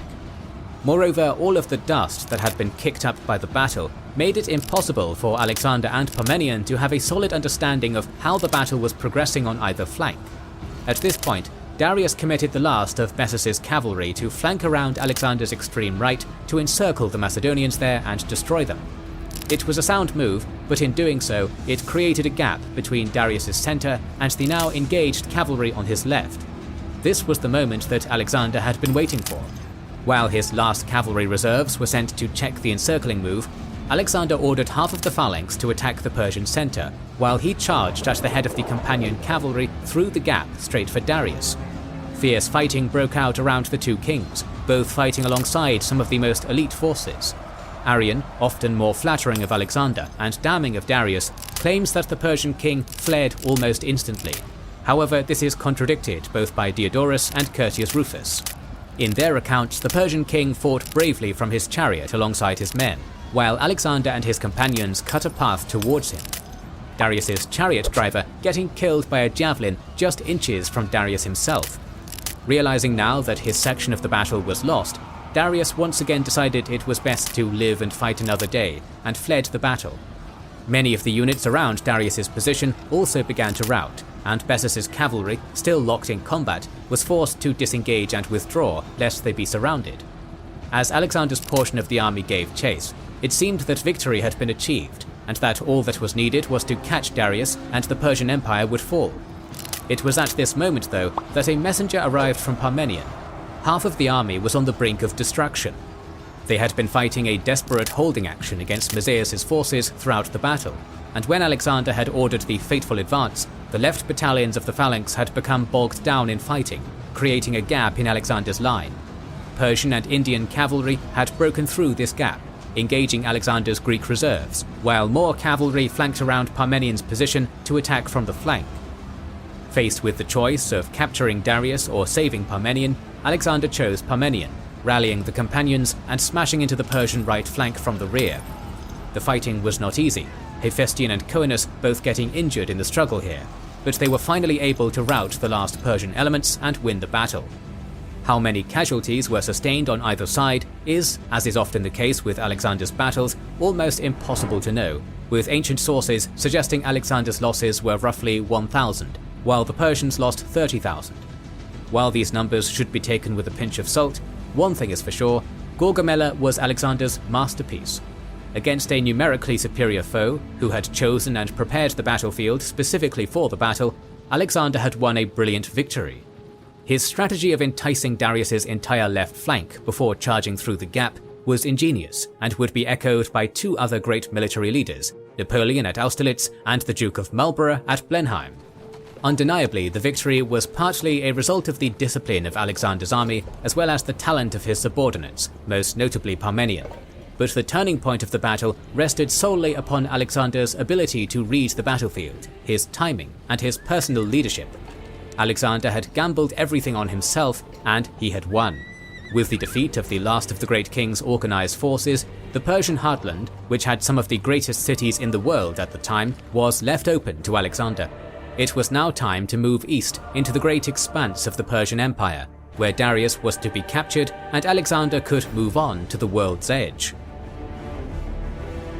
Following his defeat at Gaugamela, Darius withdrew to Media, effectively abandoning two of Persia's greatest cities, Babylon and Susa, as he knew that the eastern provinces could sustain the war effort. The main thing Darius needed was time, and he hoped that Alexander would be distracted by two of the wealthiest cities of the empire long enough for Darius to rebuild his forces. Alexander arrived at Babylon around October 23, 331 BC. The city, which had rebelled against Persian rule numerous times in its history, welcomed him with gifts. Babylon was one of the most impressive cities in the world, and Alexander treated his men to a well-deserved month-long rest, during which they were reinforced by men from Greece, Macedonia and Thrace, including approximately 15,000 infantry and 2,000 cavalry. While his men enjoyed the luxuries, wine and women, Alexander occupied himself with administration. Satraps were appointed, mainly Hellenes from Macedonia or the Greek city-states, but with one notable exception, the Persian satrap of Babylon, Mazaeus. This was the same Mazaeus who had so nearly overrun the Macedonian left flank at Gaugamela, and was allowed to retain his position as satrap, having surrendered Babylon without a fight. This, combined with Alexander's partaking in Babylonian religious ceremonies, made some of Alexander's companions uneasy. Alexander had professed to be invading Persia as revenge for the Persian attacks on the Greeks. Appointing Persians and taking part in Eastern rites seemed to fly in the face of that agenda. This attempt to blend Eastern and Hellenic cultures would prove to be a consistent theme in Alexander's life from this point onwards. From Babylon, Alexander marched the 200 miles to Susa in 20 days. Following Gaugamela, he had already sent men ahead to secure the city's surrender, and once again the city was taken without a fight, Alexander also finding almost 50,000 talents worth of gold and silver. Back in Greece, Agis III of Sparta's revolt had finally begun, and Alexander was now able to send a large amount of money back to Macedonia to help Antipater stay on top of the situation, as well as making sure to pay his own troops a generous bonus for their service so far. With the funds provided by Alexander, and having dealt with a minor revolt in Thrace, Antipater now turned his attention to the rebellious Spartan king. Agis had attempted to stir up many of the Greek city-states, particularly Athens. However, even Demosthenes, the long-term rival of Philip and Alexander, now accepted that Macedonian hegemony was too powerful. Agis and his Spartans were left with only a handful of allies from the Peloponnese on their side. The Persians had also only been able to fund Agis with a fraction of the money he had wanted, but this nevertheless had been enough to raise an army of approximately 20,000. Included in these ranks were 8,000 Greek mercenaries that had fought on the Persian side at Issus, providing Agis with a well-trained and disciplined force. He had already achieved a minor victory over a Macedonian force in the Peloponnese, and so had good cause to be confident as he laid siege to Megalopolis, which had remained loyal to the Macedonians. Antipater, however, was not an easy foe. He was a veteran politician and general who had served for many years under Philip prior to Alexander's reign. He now amassed a force of 40,000 and marched south, meeting the Spartans for battle on a narrow plain just outside Megalopolis. Details about the battle are unfortunately very sparse. What we do know is that the battle was fought closely, the narrowness of the battlefield allowing the Spartans to hold out for a remarkably long time, despite being outnumbered almost 2-1, and at one point even managing to break the Macedonian line. Just as the battle seemed to be turning in the Spartans' favour, however, Agis III was badly wounded a number of times and was carried from the battle. His men continued to fight, but without their commander, they began to lose cohesion, and Antipater's force was finally able to break the Spartan line. The Spartan army retreated, taking the wounded Agis with them. Agis knew that his wounds were fatal, however, and ordered that he be left behind. On his knees, Agis is said to have fought on in an attempt to buy time for his countrymen to escape, before finally being killed by a javelin. By the end of the day, the Spartan army had suffered 5,300 dead in exchange for 1,000 to 3,000 Macedonians. The death and defeat of Agis put an end to the revolt, with Sparta and her allies paying homage to Alexander in the aftermath. It had been an important battle that could have seriously jeopardized Alexander's campaign if Antipater had lost, but when Alexander heard news of his victory, he dismissed it as a battle between mice. Alexander did not spend long in Susa though. Darius was still his priority, and so, rather than wait out the winter in the city, Alexander headed to the Zagros Mountains. The Zagros Mountains were in the territory of the warlike Uxian tribe. The Persians had never been able to completely subdue the tribe, settling for an agreement where the Persians paid a fee to the Uxians if they needed to pass through their lands, in return for which the Uxians would not bother the Persians. When Alexander approached, the Uxians similarly demanded that he also pay the fee. Alexander seemed to agree to this, sending messengers requesting a meeting in the defiles to pay the tax. Precisely what happened next is not clear, and our sources differ drastically. According to Arrian, after sending the messengers to the Uxians, Alexander was informed by men from Susa about a pass around the defile and took a force of 1,000 Hypaspists and another 8,000 infantry along this path. he fell upon some Uxian villages in the night, killing many and forcing the remainders to flee into the mountains. Alexander then split his force, sending some under Craterus to wait in ambush on high ground, while Alexander took his portion of the army on a forced march to the defile, reaching it before the Uxians. From this commanding position, Alexander was easily able to rout the Uxians, who tried to flee to the high ground, but were ambushed there by Craterus's force and cut down. Quintus Curtius Rufus, however, gives a very different account. He claims that Alexander sent a force of 2,500 light infantry under Tauron, one of his lieutenants, to take the path around the Uxians' position. Alexander, meanwhile, led the main force in a difficult siege of an Uxian city.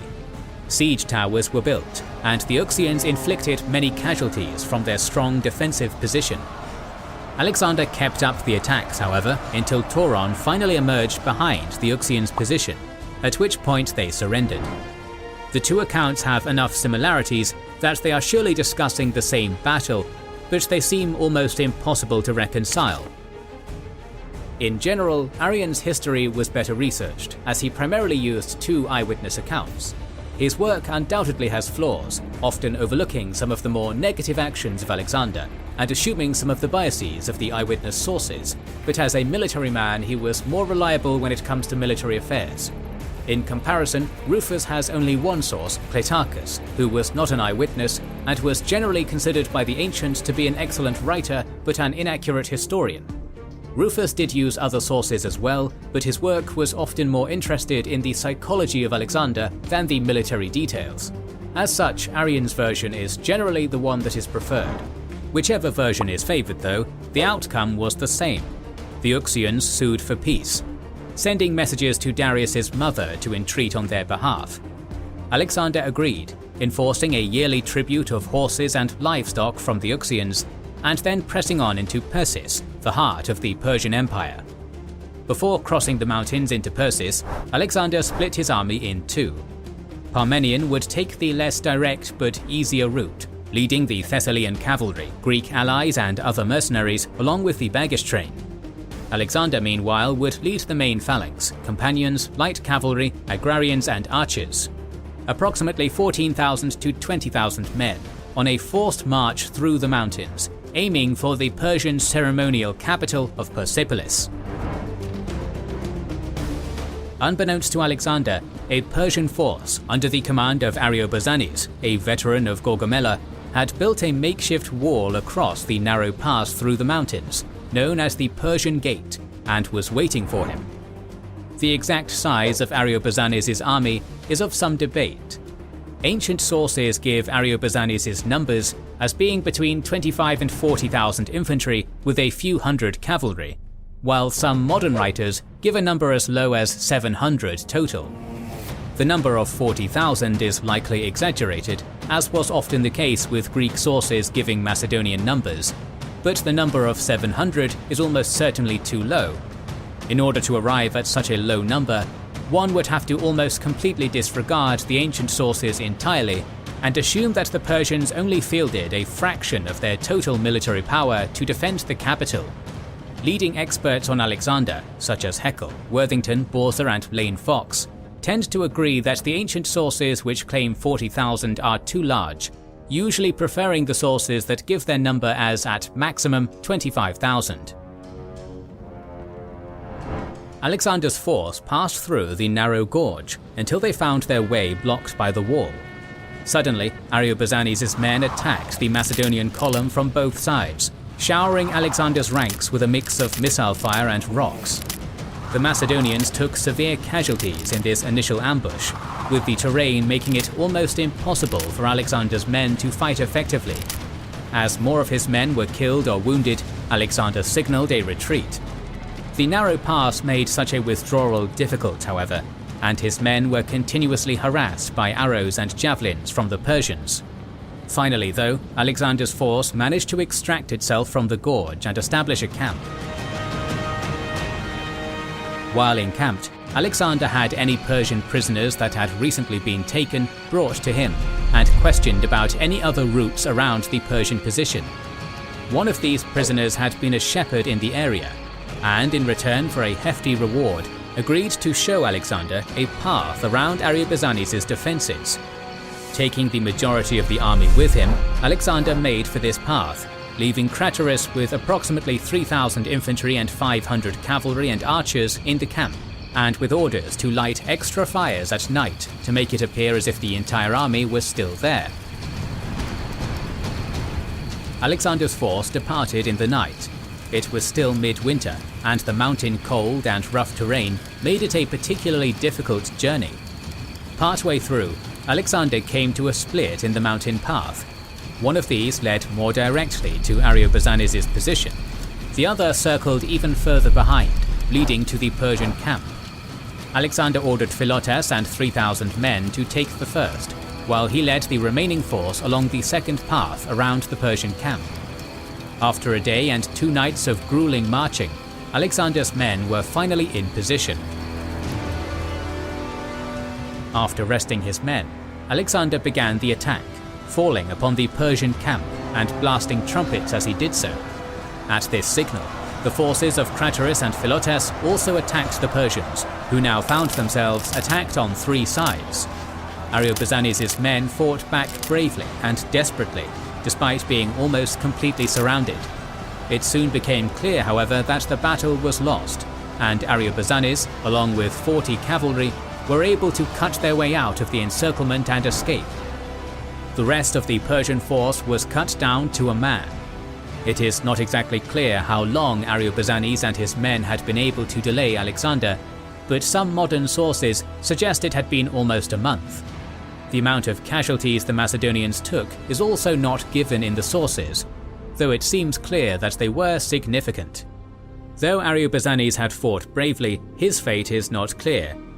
Arrian says he simply escaped into the hills, while Rufus says he fled to Persepolis but found the gates barred to him and was eventually killed by Alexander's men. Despite the losses and delay, however, Alexander had once again managed to salvage victory, and the route to Persepolis now lay open to him. The governor of Persepolis sent messages to Alexander, and with Ariobarzanes' force having been destroyed, offered to turn the city over to Alexander, an offer he gladly accepted.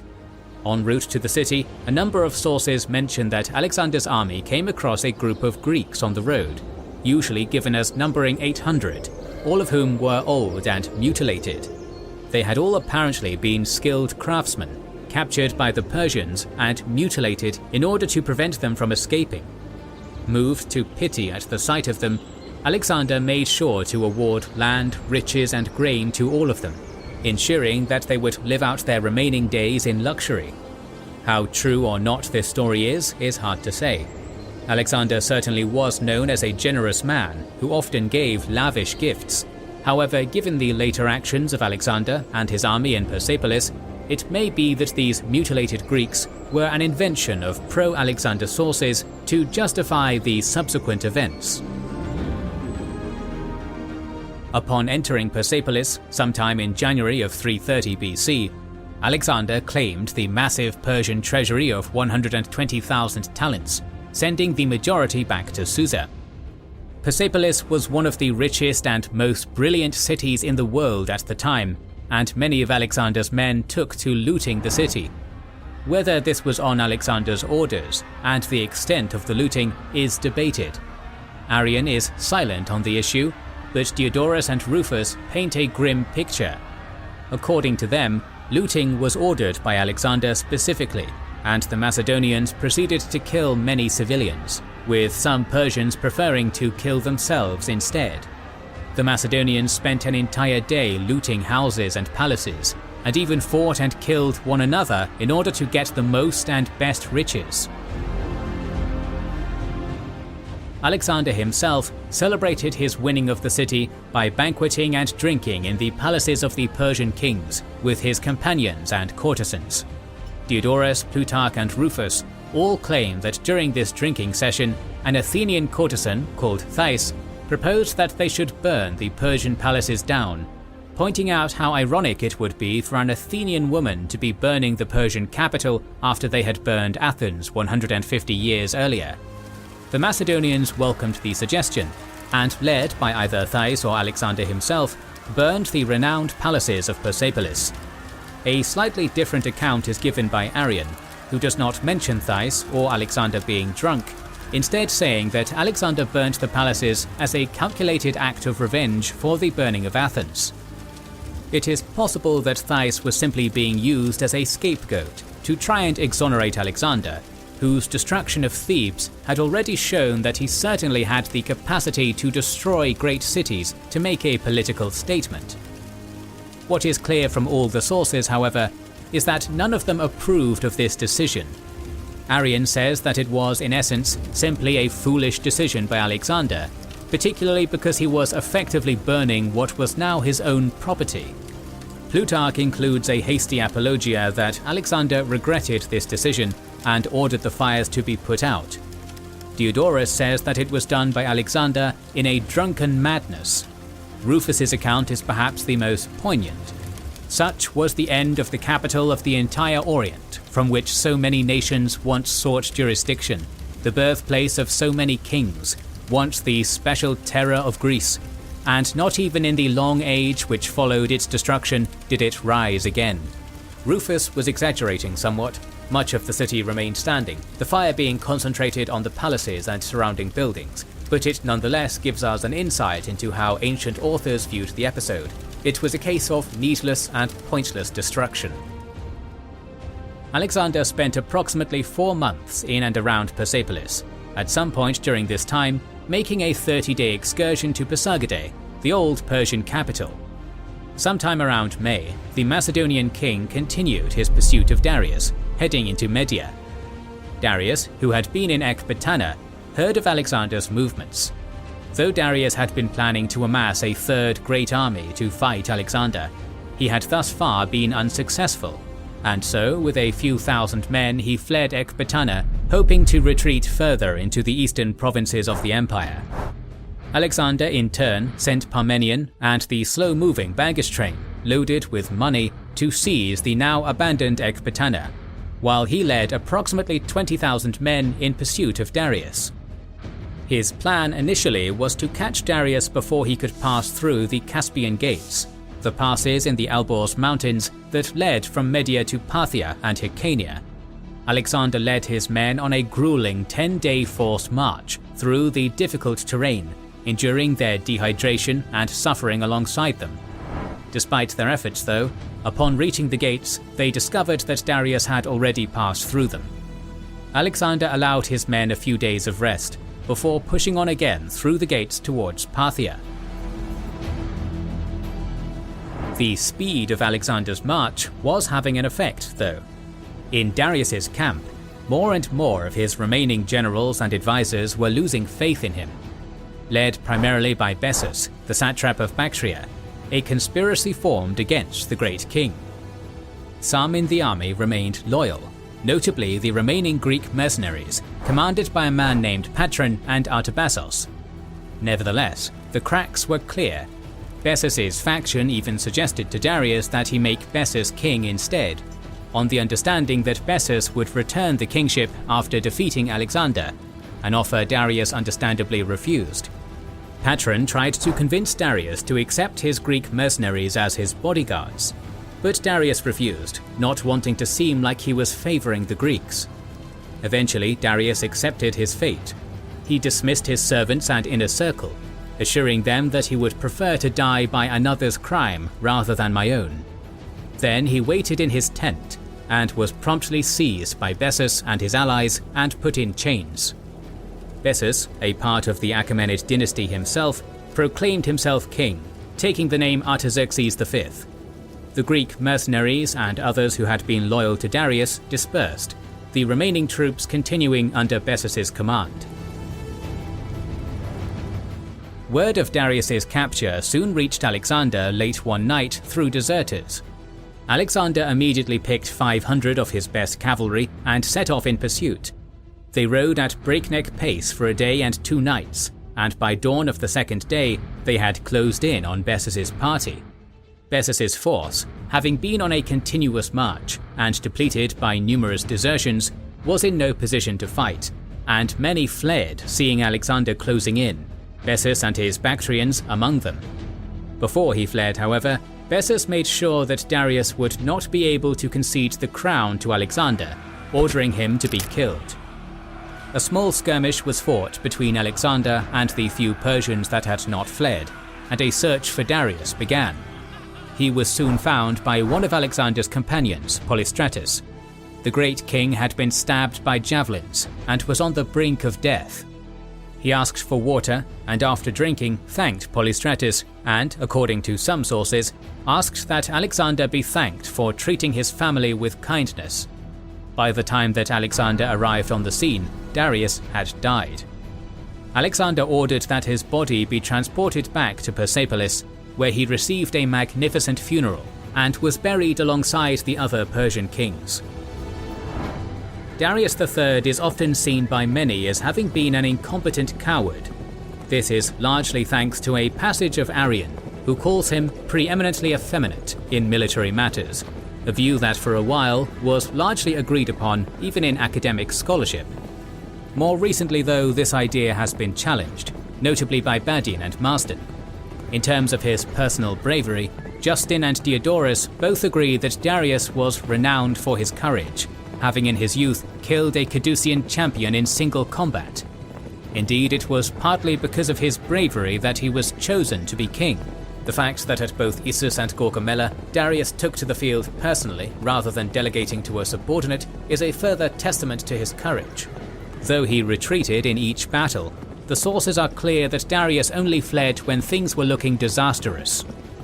At Issus, for instance, the horses pulling his chariot had both been badly wounded, almost leaving him stranded, and at Gaugamela, his chariot driver was killed and himself possibly wounded.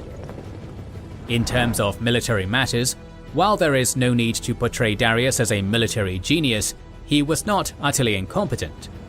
Darius was forced to take the field after the death of Memnon of Rhodes, and in just a few months had amassed a significant army to confront Alexander at Issus, no small feat of logistics. At Issus, Darius had actually managed to get a leg up on Alexander by cutting off his supply line and forcing a battle. Moreover, he had chosen a reasonable battlefield that gave him a strong defensive position, albeit at the cost of not giving his cavalry room to move. But Darius learned from the mistake and picked an excellent location for his next battle at Gaugamela, where he would be able to best utilize his key strengths, his numbers and cavalry. Prior to the battle, he also made sure to drill his troops extensively to increase their discipline. On both occasions he was outmatched by Alexander. However, being defeated by one of history's greatest tacticians is no source of shame. It is also worth pointing out that at Gaugamela in particular, the Persians were able to force a gap in the Macedonian line and almost crush the Macedonian left. The battle was only won because of Alexander's masterful and audacious generalship, and Darius may well have been victorious against a lesser opponent. Darius's fleeing from both battles is often cited as clear evidence of his incompetence.